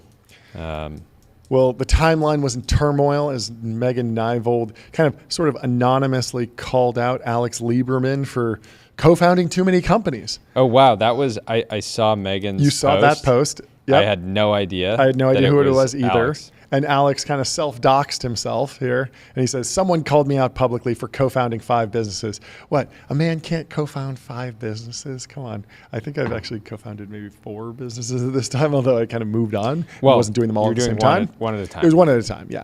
But I love the reaction, and it makes total sense. So I thought I'd explain, says Alex Lieberman, the business barista. He says, I very much don't recommend people do what I do. History has proven time and time again that relentless focus on one thing for decades is how you build anything of consequence. I didn't set out to build a startup studio and co-found 5 companies. It was the result of trying to optimize for my 2 highest order goals post-exit. Be an A+ entrepreneur and an A+ family man. Read, have full control over my schedule and time. Spend 90% of my time in the -1 to 1 of business. Early stage businesses make me feel like a kid in a candy store. I do not work 120 hours a week. I work about 50 hours a week. Most mornings I start drinking coffee, walking the dog with my wife. Most days I finish eating dinner and walking the dog with my wife. Those moments are sacred for me. I have an amazing co-founder and CEO for each of my businesses. So he's not the CEO of these businesses. That would be very, very difficult. Who I trust deeply and gives me space to focus time. I view myself as a media company that creates surface area for an array of opportunities. So yeah, a little bit of an uncommon decision, but he's certainly enjoying it. And so, hats off to him. I mean, I think the thing that matters build your life is however you ultimately having a CEO that is regular founder as incentivized as a traditional founder, or over time you'll get cooked by a truly founder-led company. Totally. So yeah, there's a big question about like, you can be a small angel that owns 0.1% of a business. You can be a VC who owns 20% of a business and uses the word "we" when describing the company. Then you can be, an incubator or a silent co-founder, or you can be the co-founder CEO, the founder CEO, and these are kind of a spectrum, and everyone kind of plays in different roles. But historically, it's served to work at kind of the fringes of those, but there's different models that work for different folks.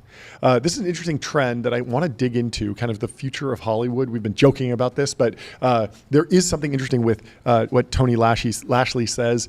Sequoia investing in Essence and Mubi, and Thrive investing in A24 in the past 4 years. Pronouncing Essence properly, John. Yes. So just sense. And Thrive investing in A24 in the past 4 years is quite fascinating. And so apparently the Essence investment maybe didn't do so well. Definitely they're clearly struggling, but the model works. And so Sequoia is getting into the independent movie business. Thrive is already in with A24. And so very, very interesting to discuss like the impact of AI on Hollywood and independent movie making as these movies. It feels harder and harder to get the power law outcome in movies, the Avengers moment, the Avatar moment, the Top Gun moment. But A24's clearly made a different strategy work, and they're breaking through all the time. And so it's justifying increased investment.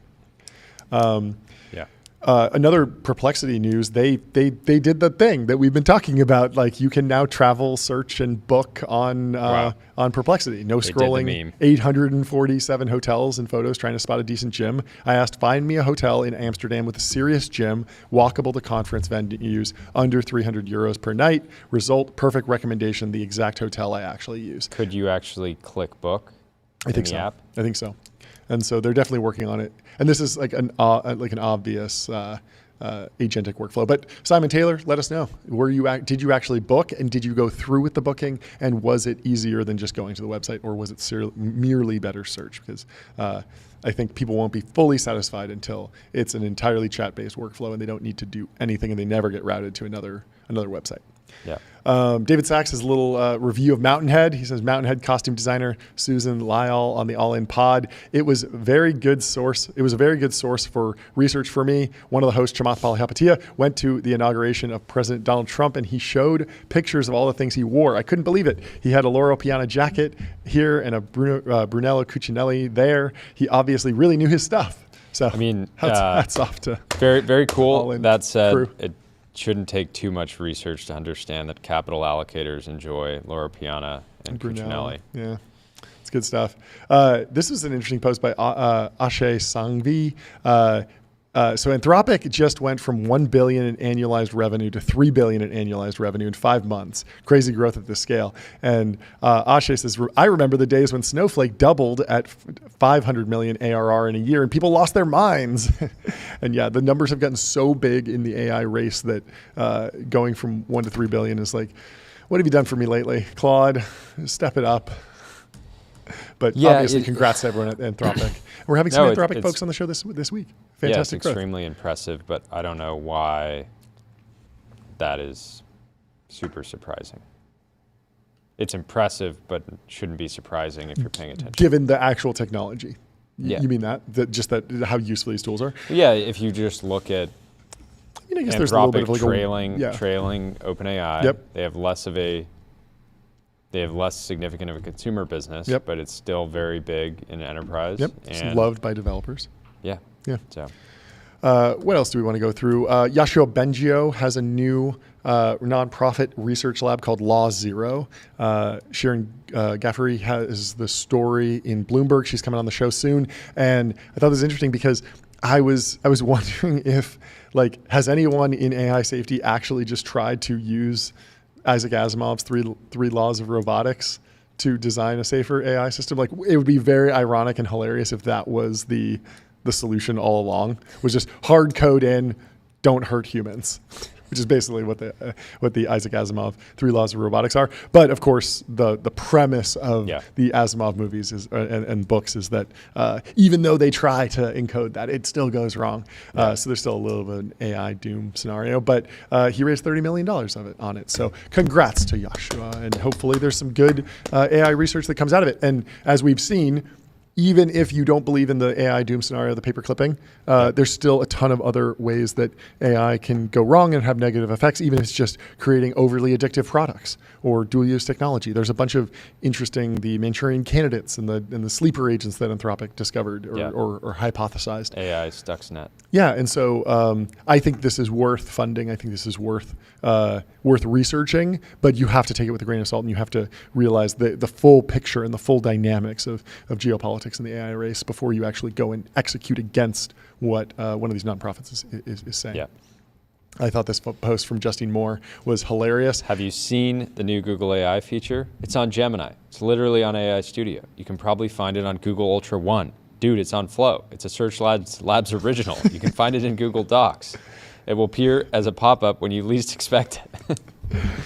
It's so ridiculous and so true. Just put it in the Google search bar if you care so much. They just want to test their product market fit. They want to see how hard they can make people work for it and still get adoption. Yeah. You know, they're built different. Yeah. We have some news separately. Thoma Bravo has announced this morning the completion of fundraising for new buyout funds totaling more than $34 billion in fund commitments. Yeah, hit the Can we get the gong view, please?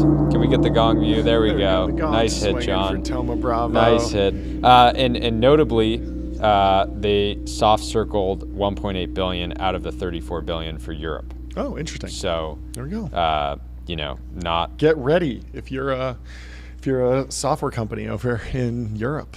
You might have a buyout offer. If your growth is good but soon. not great, if you're in the need of transformation and on optimization, get ready. Yeah. Good to see private equity finally raising some real money. Yeah. You love to see it. Getting some real size.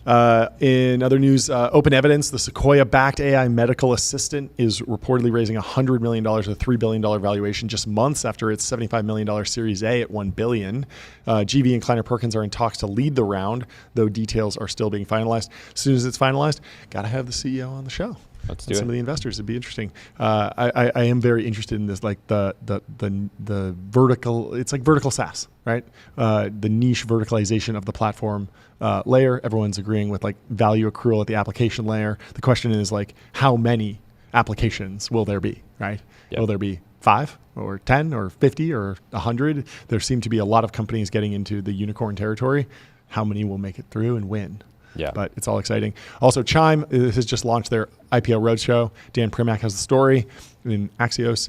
Market clearing order inbound. A $9.1 billion market cap if it prices in the middle versus the $25 billion market cap valuation. VC-backed unicorns are finally done clinging to their ZERP era valuation, seeing this more and more. And we covered taking their medicine. Yeah, taking their medicine. Hari calls out, I think they bid it up to 12 billion or so during the roadshow and pops up to 15 billion on IPO day. Fair value is in the high teens.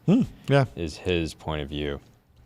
Yeah, but we saw this in the information. A lot of private companies are, done with their venture journeys. They're ready to go out into the market as soon as the IPO window is open just enough to get through. And so they might take their medicine. They might take a slight down round when they're going out. But then historically, that hasn't been that bad in letting them actually perform once they get into the market and go public. Yep. So good luck to them.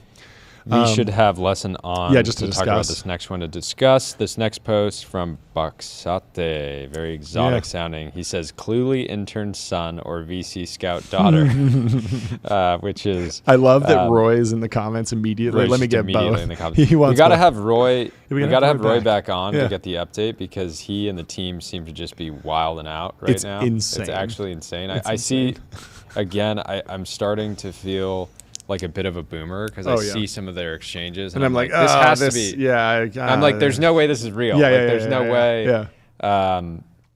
There's no, it can't possibly be real. But I don't think they ended up hiring 50 interns. Yeah. But it seems like they have a lot Got to have him back on to break it all down. We should have all the interns on. We should have him with all the interns standing behind him, and they can just shout answers over each other. Loudest intern wins.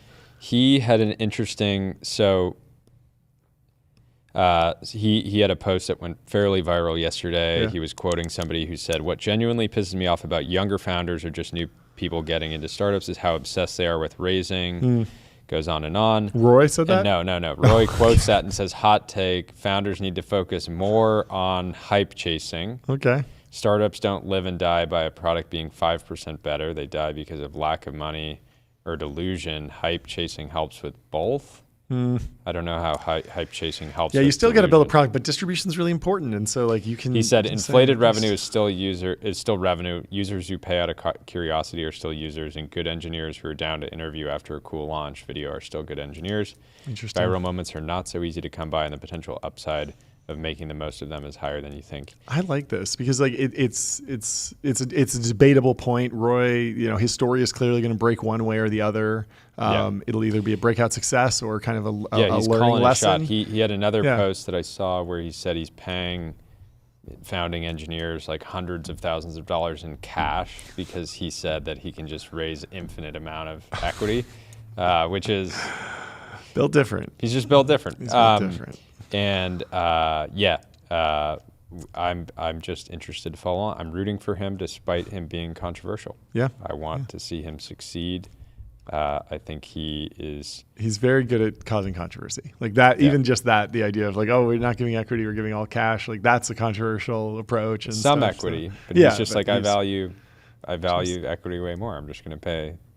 Yeah, but he's selling the equity at high value. It's like you could do that with the shares. It's very odd, but it's like good bait. No, I mean if he says if he believes that his equity is worth a multiple of what. Yeah, but he's selling it to pay the cash. He's not making money. But he has cash in his bank account today. Okay, he says sure. I'm going to 4x my valuation in a couple months. Yeah. Makes sense. Anyway, interesting post from Epirus. We haven't had them on the show yet, but we have to at some point. So quoting Defense Index, Unstoppable, China can produce 500,000 FPV drones every month and scale up to 700 in wartime, which actually feels like roughly the same scale as Ukraine, maybe within an order of magnitude, which is it's actually kind of lower than I expected, but it's obviously a lot. And Epirus says this is not unstoppable. Yeah, so Ukraine is doing just under 400,000 a month right now at their current rate. Okay, but so they're doing that basically in a cave. They have with scraps. Like China has all of the So I imagine China could actually do well beyond this. Yeah, it's also a weird narrative because like in what scenario, like are these FPV drones, can they get over the Taiwan Strait? Because like I believe they're pretty short range, and so it's more for like. Yeah.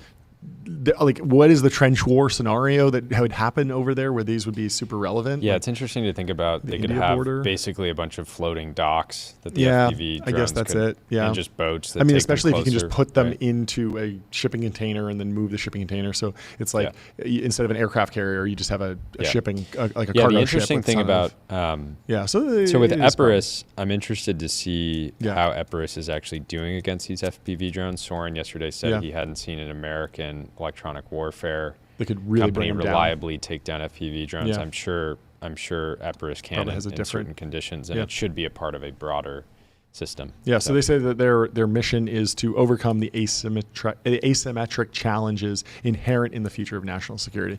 And so good luck to them. We want everyone to win here who's working for America.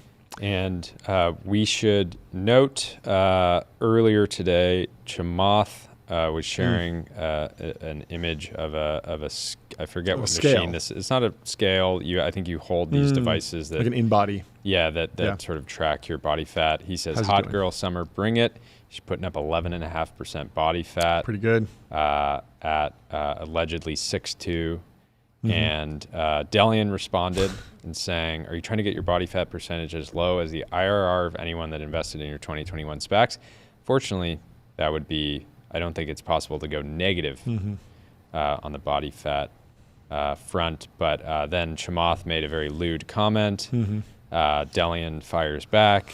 They're and I said, "Brothers, this conversation is unbecoming of the high technology industry. I propose we shift the conversation to what really matters, capital. would you both like to join TBPN today? And Chamath, unfortunately, turned it down, so we didn't get here. But maybe in the future. But he's busy I don't like when podcasting. capital allocators He's are fighting. busy podcasting. I like everyone working together to maximize returns at all times.